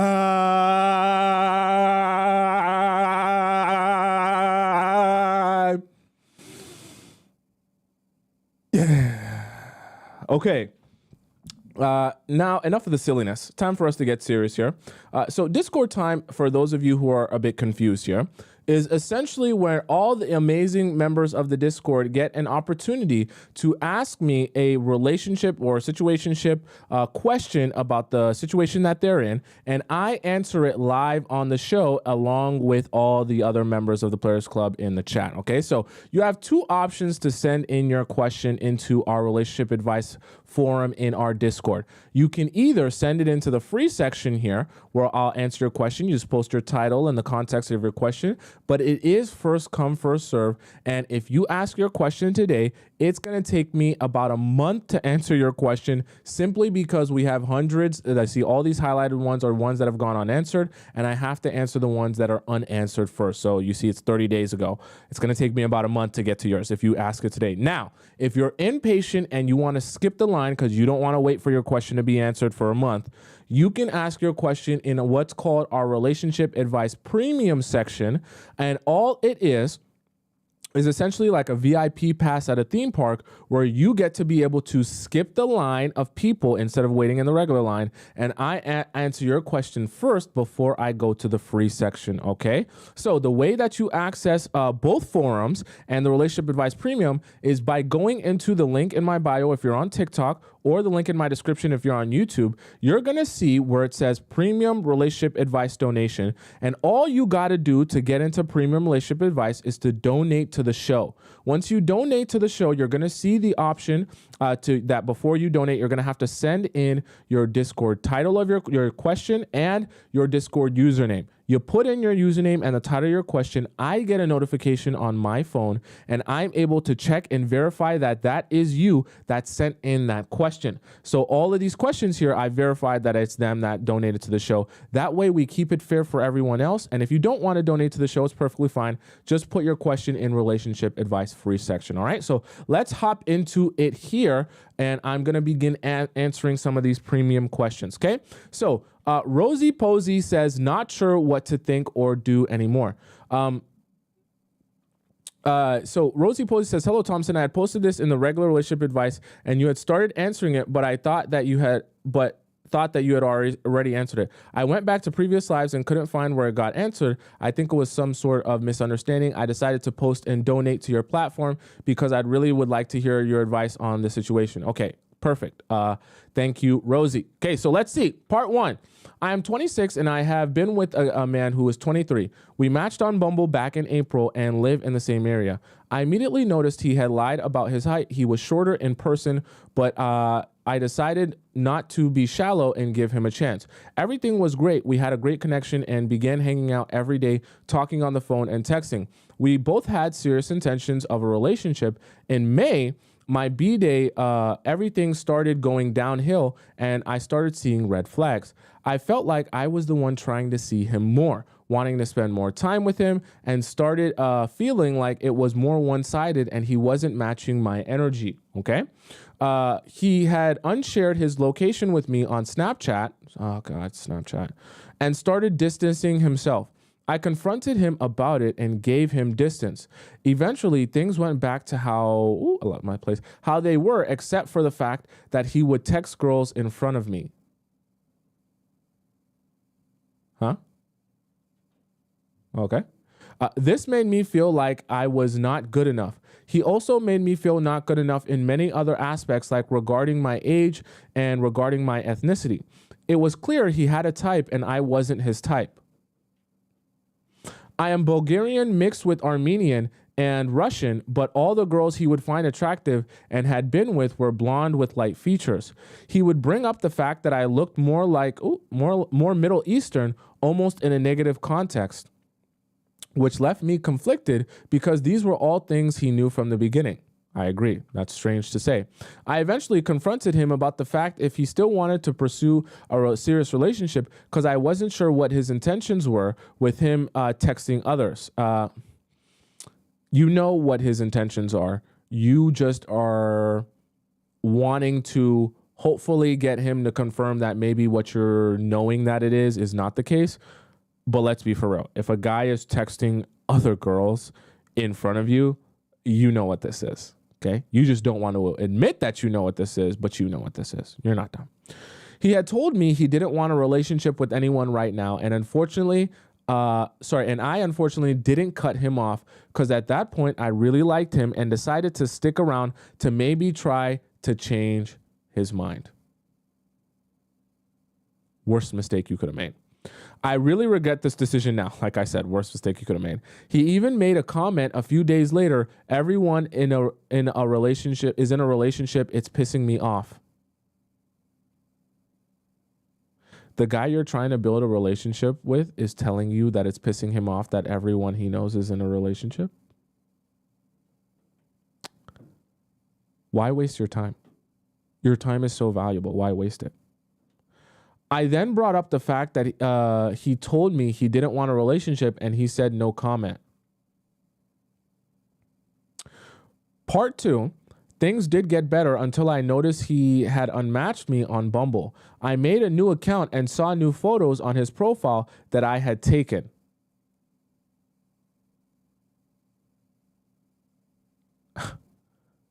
Wow, he's using your photo skills to get new girls. What up? Wow. I confronted him and he turned it on me saying that I was still on there. I was on Bumble to see if he would unmatch me because he had made a statement that you have to unmatch before you update your pics. What? Okay. Just be honest if you were on Bumble to be on Bumble. I get it. Like, I'm not saying that you're a bad person or anything for being on Bumble, but if you were on Bumble just because you wanted to explore yourself, like, just be for real, okay? Like, don't be saying that you were on Bumble to, like, what was the unmatched before you, what? Okay. Anyways, I caught him in 2 lies. He was lying about me. He was lying to me about where he was. I am not sure he was hanging out with the girl. Okay, so we're getting to a point here where, like, what is the point of any of this? You're keeping tabs, and tracking down a guy who literally has already told you that he doesn't want you. And you're like trying to catch... You're trying to catch a guy in a lie that literally has told you he doesn't even want a relationship with you in the first place. So it's like, what happens when you catch him in the lie? So, because like, you do understand, like, part of like, oh, I caught my boyfriend on Tinder or on Bumble or doing this or with a girl is like, because he's committed to you, he's supposed to not do that. So when you confront him, he's going to be like, oh, I apologize. I was wrong. But like, he's already told you he doesn't want you and he doesn't want a relationship with you. So when you confront him about being on Bumble or confront him about talking to other girls or confront him about not being where he's supposed to be, what is he going to respond? Okay, you caught me. What's going to happen? Nothing. He's not in a relationship with you. He never committed himself to being your boyfriend. He never even said he wanted to build anything with you. So I ask you, what are you doing all of this for? What are you chasing around this Scooby-Doo clue and that Scooby-Doo for to even present to him? Because it's not like he's going to take the accountability and apologize and make a change. He's not your boyfriend. So you're chasing around Scooby-Doo clues of a guy who's not even going to admit to doing anything wrong because he hasn't done anything wrong because he's not your boyfriend and he hasn't even committed himself to being anything to you. So what is the purpose of any of this that you're doing? I confronted him and cut him off. Not to mention, okay? And I don't like to diss people on their looks, but not to mention, all in all, this is what you described as a short king, right? You said he's a short king. Where'd you say that?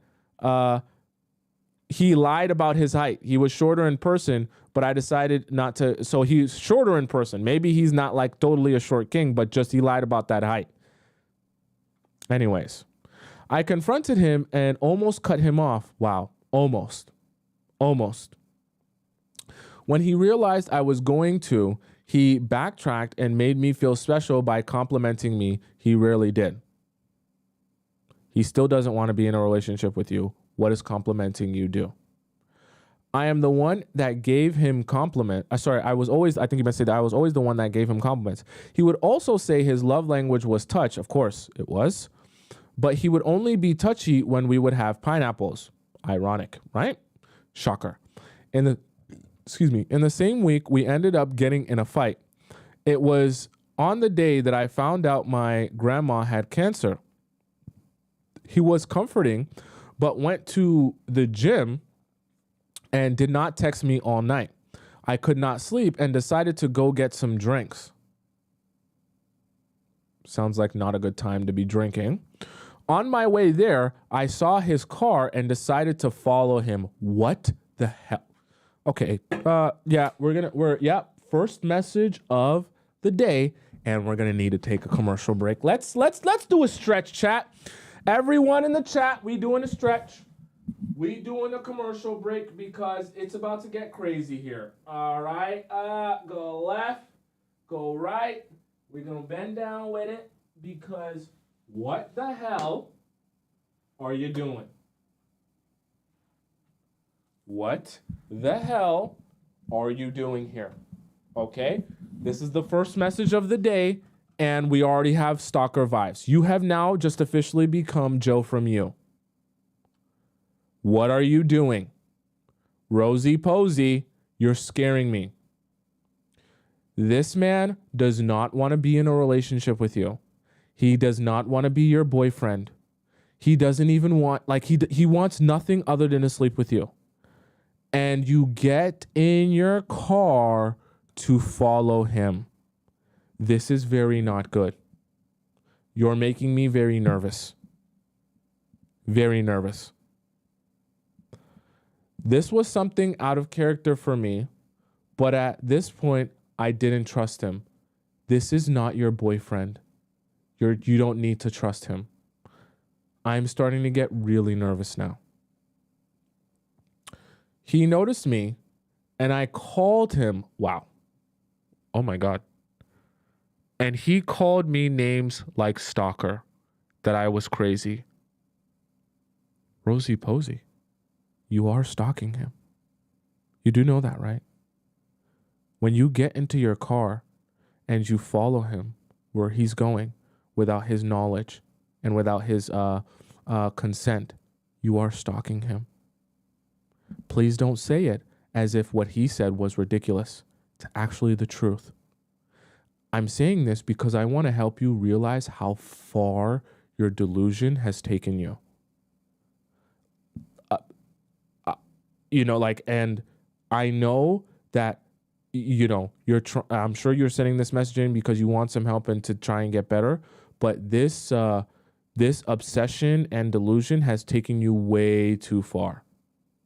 You're following a man in your car that is not your boyfriend and has never acknowledged himself to be your boyfriend and wouldn't even acknowledge himself as being romantic with you if he were to meet other people.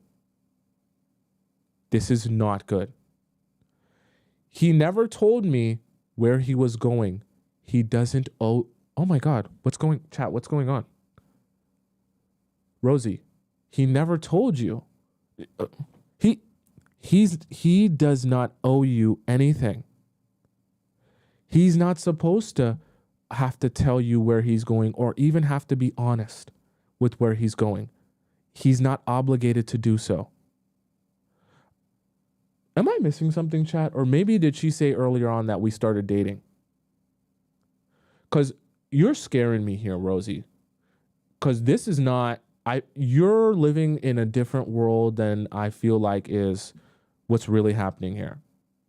Because your delusion is taking you like into very dangerous territory.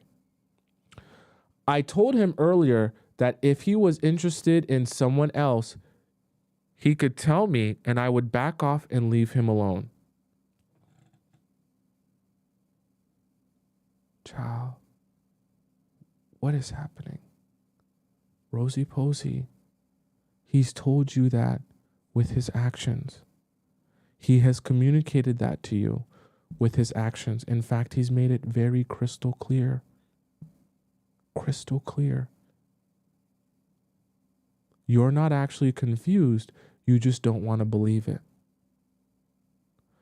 I asked him why he changed and stopped liking me.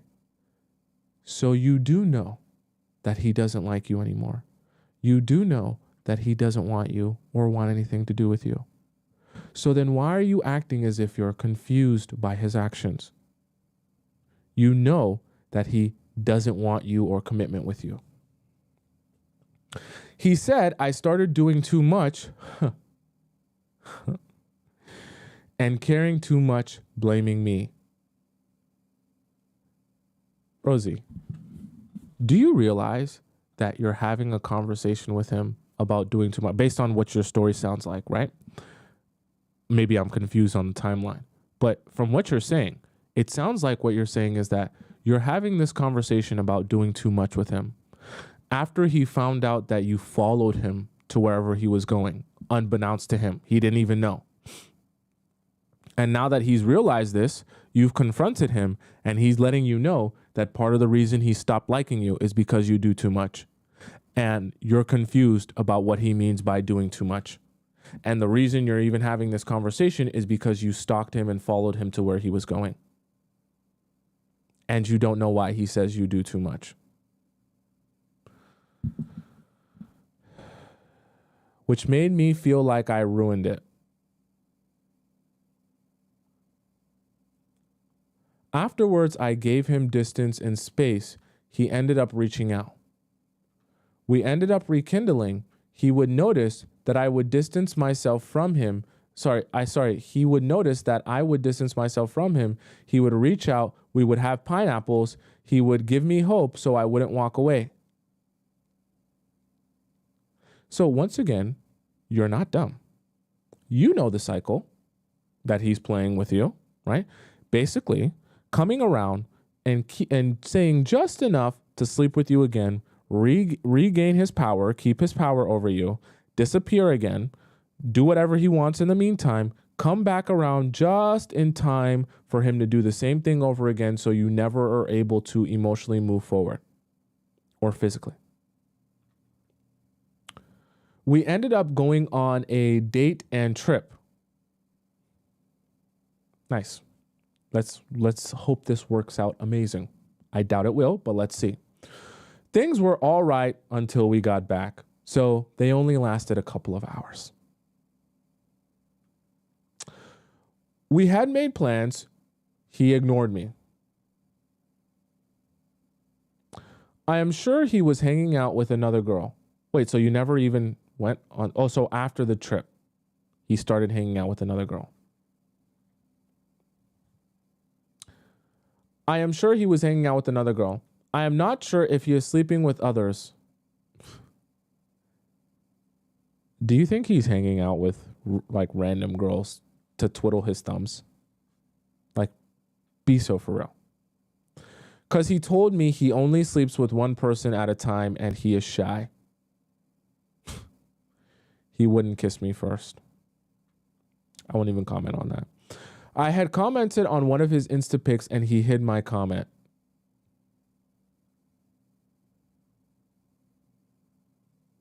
Yeah. Yeah. For those of you who are on the older side, hiding the comment means when she comments, He doesn't want other people to see her comment. So it's essentially like deleting the comment so that other people can't see it. Let's go on. The comment wasn't flirtatious.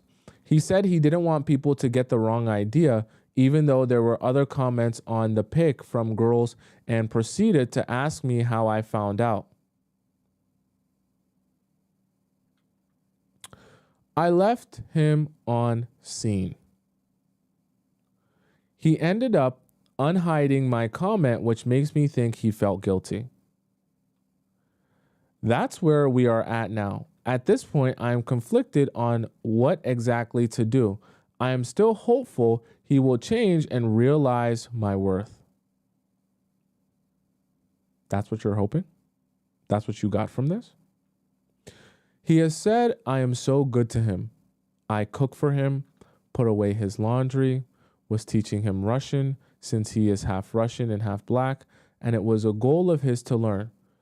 What you also meant to say here is I get on my hands and knees, I scrub the floor squeaky clean in my maid outfit, I wash the dishes, I cook the dinner, I clean the stove, I give him a handy, I give him a footy, I do everything, I use my mouth, I do everything I possibly can to please this man so that he'll recognize that he actually wants to be with me, but nothing works. In fact, all that I do for him, he only ends up overlooking me because he was never even intending to be with me in the first place. And rather than giving him the space to decide whether or not he wants to be with me, I thought doing more for him would force him to want to be with me. Do you see why I get so passionate about the stuff that I tell you guys, and why I tell you guys, don't be trying to do the most for a stranger? They will only end up not appreciating anything you do and overlooking you. I don't say all of that stuff. Ignore them. Don't bother talking to them. Don't worry about their anxiety for no reason. I did nothing but support him, of course. I know I did deserve better. The only aspect I feel like he isn't replaceable in is the friendship, the goofiness and the playfulness we both have. I never had that with anyone else before. I truly felt hard for him, but at this point, I feel like the situationship will truly end when we stop having pineapples, because at that point, it will be clear that he is doing that with others, and I feel like that's the only thing holding this together. So you're not dumb. I worry that if I ignore him, then he will fully move on and we will never see or hear from each other again. What's the problem with that? You've basically acknowledged that the only good thing about this is the laughs that you share. But there is no romantic relationship there. So you basically said to yourself and me and the chat that he's not what you're looking for romantically, but you're trying to make this work anyways. My question is why? Because you spend some time laughing with each other? I want you to realize that while, yeah, you might build some good friendships with people and you laugh and you get along with them, there are other people that you can meet that will share interest in you, that you can laugh with and spend time with and have fun with. It's not just one. Guys, you listen to the Players Club every day until you rid yourself of this Disney princess mind frame where you think that there is only one special person for you on this earth and no one else can fulfill you or make you feel good other than this one person. The reason I say that is because I want you to stop thinking that the one guy you just met is the only guy for you in life. And that every time he shows you that he's not willing to be the type of guy that you need in a relationship, that you still have to be with him because there's only one guy for you. That is a Disney princess movie. That is not reality. The reality of it is there are other people who are prepared to treat you the way you deserve to be treated that you also will get along with. It's not just one or the other. We had already made so many plans for his birthday next month that we were both looking forward to, but he was looking forward to it because you were going to do more for him. But this has all taken a really negative toll on my mental health. I am constantly wondering how I wasn't good enough, why he doesn't miss me, and like how I miss him, did all of those moments and memories we shared not mean anything to him, which has really crushed my self-esteem and confidence. I'm always wondering where I went wrong. I am so emotionally exhausted of constantly worrying about who he is with and what he is doing. It's just hard for me to stop caring. I feel like I haven't been able to focus on my studies, haven't been able to eat, sleep, or be myself around my family and friends. He is always on my mind a lot, and a lot of what I think about, everything reminds me of him. Part 4, I was considering giving him back the gifts he got for my B-Day and the photos he gave me of himself, because at this point, I feel like I can't even be looking at these things. No, this is an excuse to see him again and not give yourself closure. What you need to do is throw away all of it. That's what you actually need to do. Because the longer you keep it, thinking to yourself, oh, I'm keeping it to give it back to him, you're continuously going to not give yourself closure and allow yourself to move forward, because you're going to be like, oh, I still have to give this to him, right? I can't not speak to him. I can't not talk to him. I can't block him. I can't move forward because I still have to see him and give this to him. I still have to talk to him and return this to him. So what's going to happen is you're never going to emotionally move forward. You're just going to be in limbo forever. I feel like I can't keep running back to him every time he shows me some sort of false hope, leading to me to believe that it's not really over between him and I.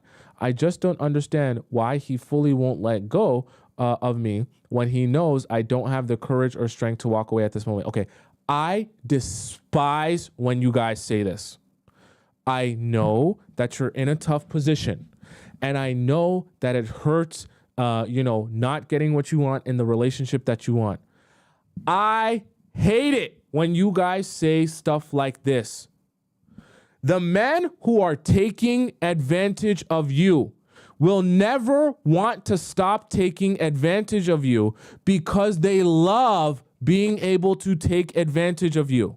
It's convenient for them. It's easy for them. It requires no effort out of them. And the best thing about it is you continue to allow it to happen. Do not blame the man who's taking advantage of you for not just letting you go because you're too emotionally weak to help yourself.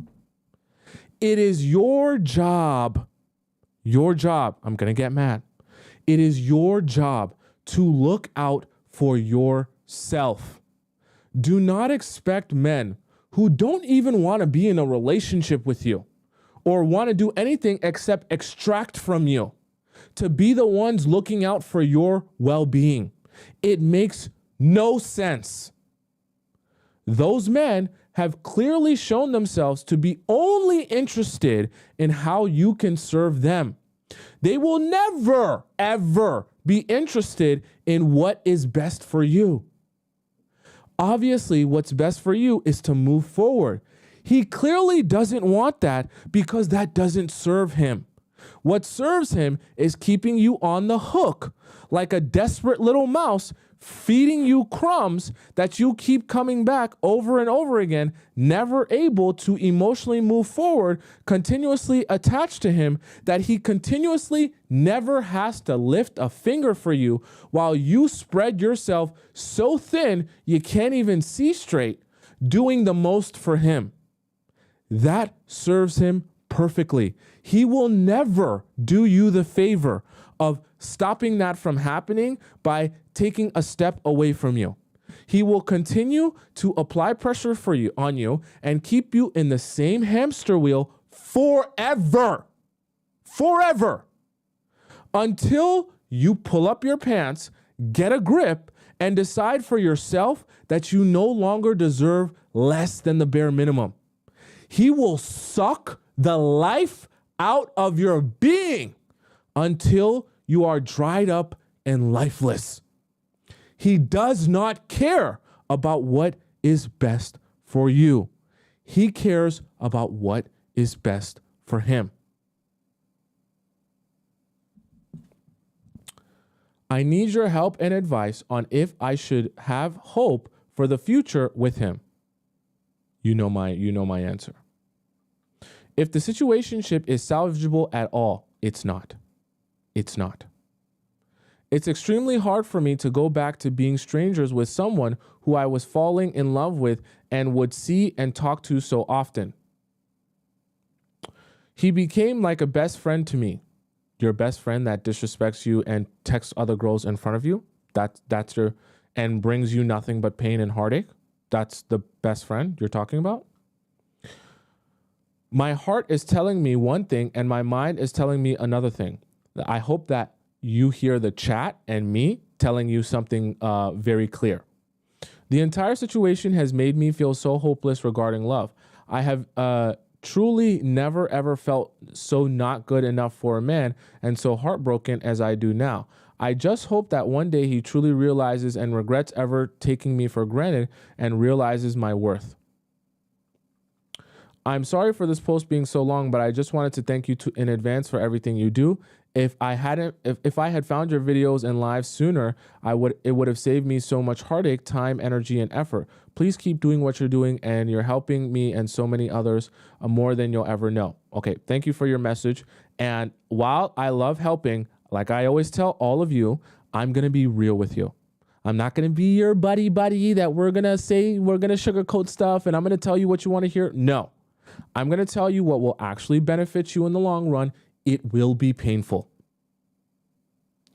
So this stuff that you're talking about, that you hope that he realizes your worth and he realizes how he was taking you for granted. Look me in my eyes, Rosie Posey. A man who never cared about you in the first place will never, ever regret losing you, regret taking you for granted, regret anything with you. That's like asking a stranger to muster up the feelings to miss someone they don't know. How can they possibly create feelings of missing someone they don't know and have never invested themselves in? This man has only spent time with you because you've been doing everything for him. And because it's easy and convenient for him, he's been continuing to spend time with you because it serves him. He's not going to magically miss you when you're gone because he never wanted you in the first place. What he wanted was to be able to take advantage of you. So even if he tells you he misses you, what he actually misses is not you, the person. What he misses is being able to take such easy advantage of you while he gives you nothing. Because it's rare to be able to manipulate someone that intensely that they'll spread themselves completely thin, doing the most for you while you do nothing for them. That's what he'll miss. Not you, the person. Because if he truly was invested in you, the person, or missed you, the person, or wanted you, the person, he would have tried to build a relationship with you, the person, not try to keep you on a hamster wheel where you're continuously chasing after some sort of invisible validation or hope that one day you two will be together when that never ends up happening. So my truthful advice to you, Rosie Posey, is to understand this is never going to turn into anything. It's already nothing. And the best use of your time is to move forward in your life, block him on everything, throw away all the clothes, pictures, delete all the messages, screenshots on your phone, laptop, and computer so that you have no remnants of any memories of him. Delete music in your phone that reminds you of him. Don't block him on everything. If you need to, deactivate your phone. If you know you have a problem checking stuff, don't watch shows that you used to watch together. Don't watch movies that you used to watch together. Don't eat snacks that you used to eat together or go to restaurants that you used to go together. Do nothing that reminds you of him. Get rid him from your life so that you, for yourself, so that you can start moving forward. Because you can never meet someone who is actually going to treat you right and give you what you need in a relationship if you're still caught up on a guy who doesn't care about you. Start by blocking him and throwing away everything and deleting every message, text, screenshot, and photo and video and Snapchat memory that you have of him in your phone, laptop, and computer. That's the start that you need so that you can start emotionally and mentally moving forward, because ain't nothing left for you in this relationship at all. At all. Okay? Next year we have, let's see here. Next we have a question that comes from Ashley. So this is a continuation of a question that came the past 3 days that we did questions. So essentially, I'll give you guys a brief rundown for those of you who are new here. Ashley was a pineapple worker. Pineapples means SEX. We just don't say SEX on the show. So she was a pineapple worker, and she had a client who she was one of her clients as a pineapple worker. So a man that was essentially, we call it paying to play, right? So he's in exchange for money, he's getting access to her Squirtle. So this is her, and she now is in a situation where the guy who was once paying to play, who was once one of her clients as a pineapple worker, is now someone who is not paying to play, but just taking her out and spending time with her for free. So she's wondering, what should I do and what should I expect now, because everything is for free now. So I'm confused on how I should go about this. So Ashley goes on for part 3. And by the way, guys, whenever you donate for a part 3, part 4, part whatever, you're asking a new question, it requires a separate donation, okay? Just to keep it fair to everyone, because we don't want people donating once and then asking a whole bunch of questions, and then I can never get to anyone else's question because you have a whole bunch of follow-ups, okay? So if you ask multiple questions, that's fine, but just you have to donate multiple times to keep it fair. So I texted him asking for clarification on the situation. This is how the messages went. Okay, Ashley, one thing I always try to stress to you guys, don't be doing anything that requires nuance over text. You're just never going to be able to really see the person's response and reaction properly when it's over text. I really don't like when you guys do that. I really dislike it. Okay. So let's see what you said here. So you go on to say, this is the message that you sent. I just want to make sure I'm not misreading the situation. Do you see us as friends, hanging out, or still more of a client relationship for you? I just want to be on the same page moving forward. I would have loved if you would have asked this in person or talked about this in person rather than over the phone, but we're here now. He then responds, I see you as a friend. I see a lot in you. I hope I'm not misleading you with my actions. It's not fake or short term. It's just who I am. He just told you he sees you as a friend. We definitely share a similar wave, because that question has been on my mind about how you feel about this. I didn't really have much to say. I think the best thing is to limit communication now that I know he doesn't see me as anything more. I'm not disappointed, but I'm still confused, because why is he flirting? Well, you guys were intimate at one point, so it's not like he's not attracted to you. He's just not invested in the idea of building something with you. This is actually precisely why when I answered your question the first time, I mentioned to you that you have to understand that a man who was willing to pay for access to you is usually looking for freedom and to not have to worry about building something with someone emotionally, but still being able to get that intimacy with them. And so the reason that I say that is because you need to understand guys that are of that mind state and in that mind frame, when it comes to actually being serious with you and consistent with you, a lot of times they're not looking to do that, because they're still in the mind frame that I just want to pay for the ease of access and ease of use. I don't actually want to spend some time invested in someone for real. That's not why I'm here or what I'm trying to do. So you then go on to say, I'm not disappointed, but I'm still confused, because why is he flirting, planning dates, museum dates, ideas, the love bombing, etc. I think I'm going to limit my conversation with him to a minimum. That's smart. You should be doing that, because there's no point then, right? The thing is, I don't even sweat him. I play it cool. I don't even text him first or double text. I take hours to respond. I leave room basically for him to contact me, and he does it consistently with morning texts, having deep conversations. I feel like eventually, by spending so much time together, he'll want pineapples again, or maybe I'm wrong. And because he can pay for it somewhere else, maybe he does only want to spend time, but because I'm not at a point where I can have a male friend, which in this situation I find weird considering how we met. I'll catch feelings. So, for multiple reasons, you just stated why a friendship's not even going to work for you. So, even in the scenario where he did just want to be friends, that's not going to work because you're not going to be able to have a male friend that you was once your client because that would be not an appropriate friendship, especially if you get in a relationship. You're also just not interested in having casual male friends, which is perfectly fine. I don't advise you to do that, right?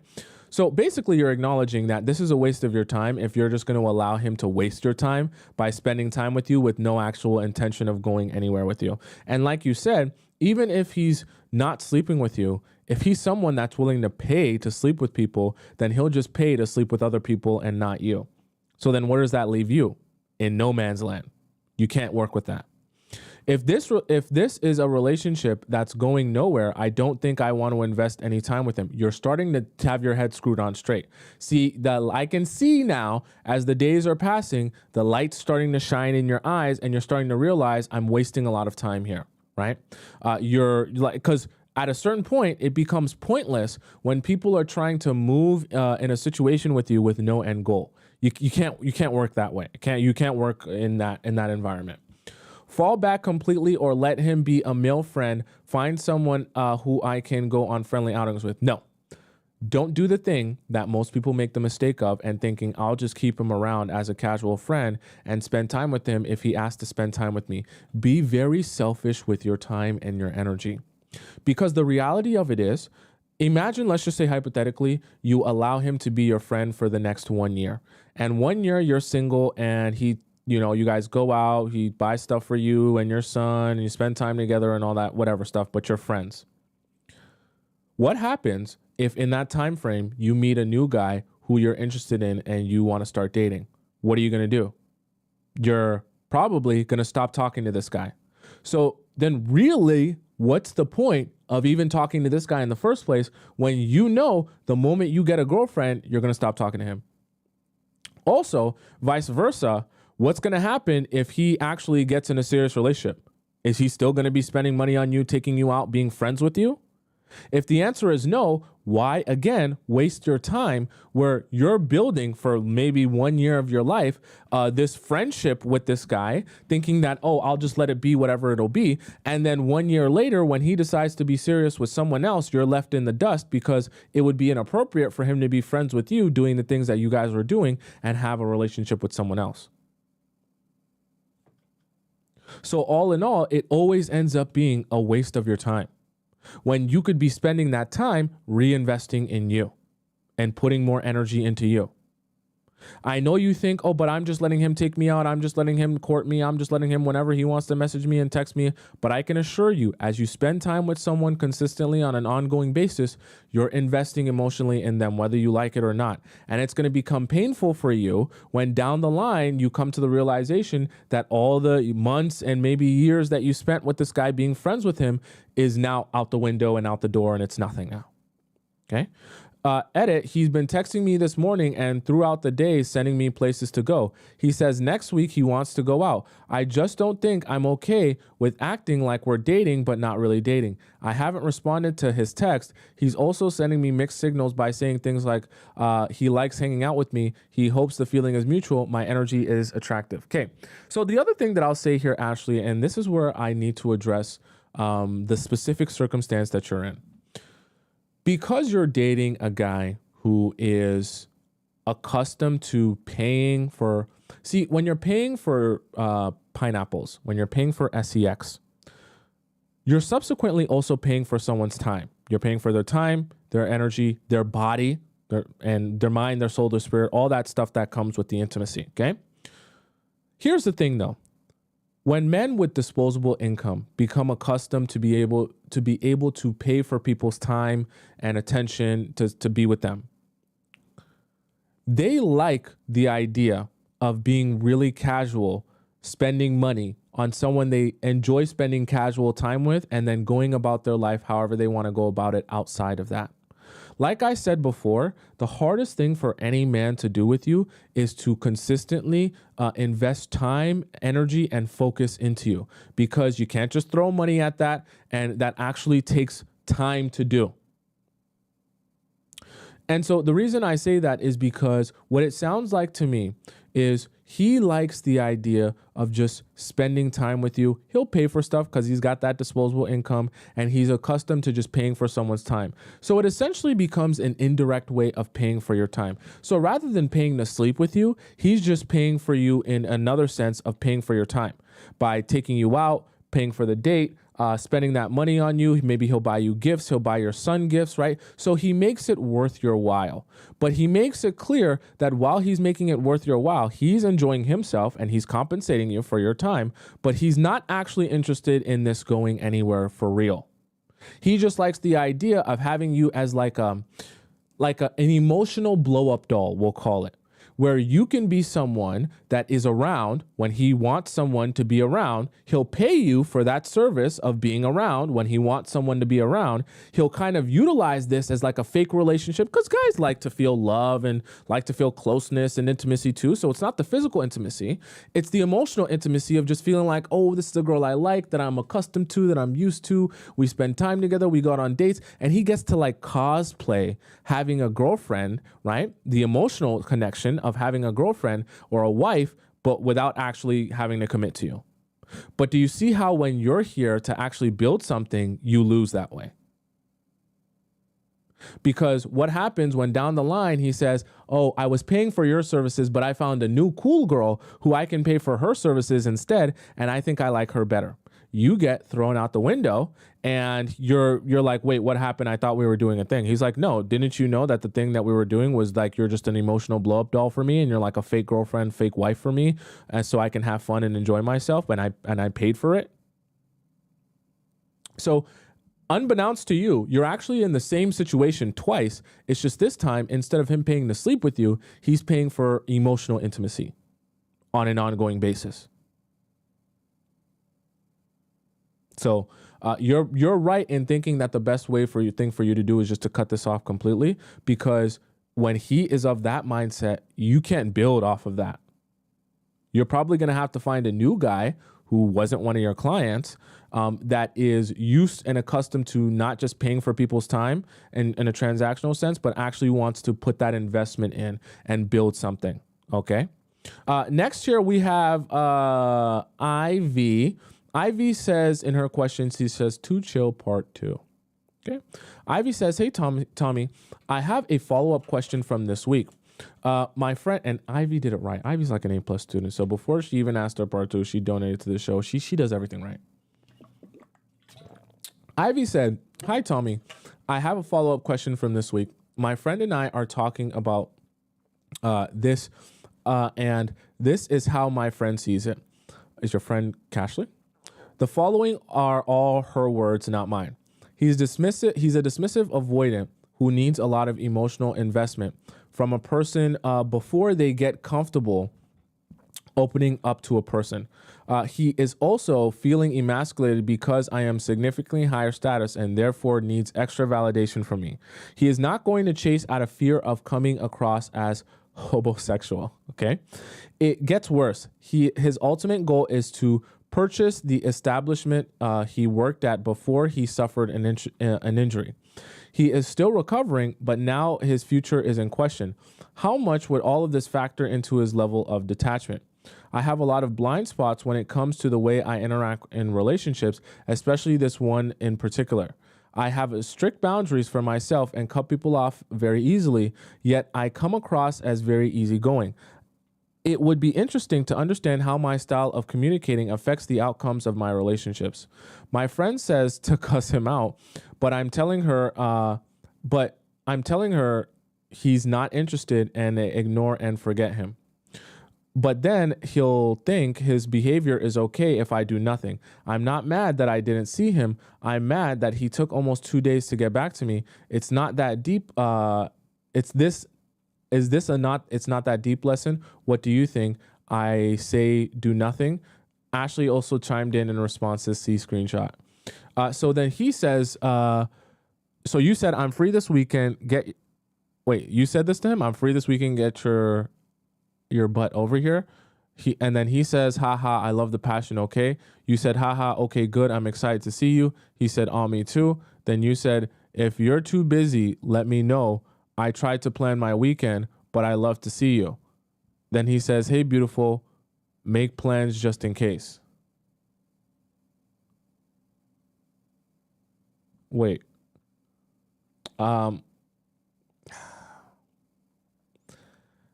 Ivy, you did that wrong. You did that wrong. I know that there's probably more context to this message, and I know that you were excited to see him. But so, okay. I'm free this weekend. I'm not sure if that was a response to him saying, when are you free? Or if you just brought that up randomly. I'll say this. If you brought that up randomly, then that's a mistake. You want him to first ask you when you're free, then you let him know when you're free. If he doesn't ask you and you're just letting him know, I'm free this weekend, let's hang out, that's not the way to go about this. And I know that it's painful because sometimes you're thinking to yourself, why the heck hasn't this guy asked me out yet? But I want you to understand that patience is very key in this. And if you're not patient, you can end up spending time with someone that you're only spending that time with because you took the initiative of doing everything. You don't want that, okay? Now, the saying you're excited to see him is not a problem. But you see how he said, haha, I love the passion? This is a perfect example of how guys will basically pretend that, hey, you not messaging me or telling me that you want me is making me anxious. So I need to see from you some passion, some energy that you really want this so that you can prove to me that you're serious about this too.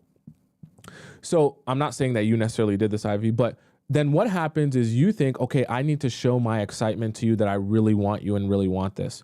So then he responds with things like this. I love the passion. But you know what he also says? Cool. I got her. She likes me. She wants me. And it immediately gets them complacent thinking, I don't need to do that much for her. She already really, really wants this, right? And if you kind of, and I want you to think of this a little bit more like, I want you to think of this more like a push and pull. When you reread this from a third perspective, who do you think is pushing here and who does it sound like is receiving here, right? When I want you to start reading responses and thinking of it like this. When you say something and his response is love the passion, okay, that's a response to your action forward, right? And even in this, right, he just says, me too. It's just the same thing, a response to you. Now, this again, when you say this and he says, hey, beautiful, make plans just in case, right? This again is a response to you, right? Or sorry, this is a lack of he didn't even respond, right? Because this is 2 days later. But once again, it's like you're going out, right? You're reaching out, right? You're doing the thing, you're taking the step forward, and he's receiving your step forward. You want it to be the other way around where he's planning, taking the step forward, and you're just receiving. So the best version of going out on the date is not saying, oh, I'm free this weekend. Do you have plans too? Are we going to see each other? The best version of going out on a date is saying, if you cannot have the intention enough to ask me when I'm free and ask me about going out on a date, then we ain't going to go out on a date because you're not going to catch me coming to you saying, hey, I'm free this weekend. When are you free? Don't do that. Okay. So I want to answer this other top part of your question here where you talk about because you're significantly higher status than him.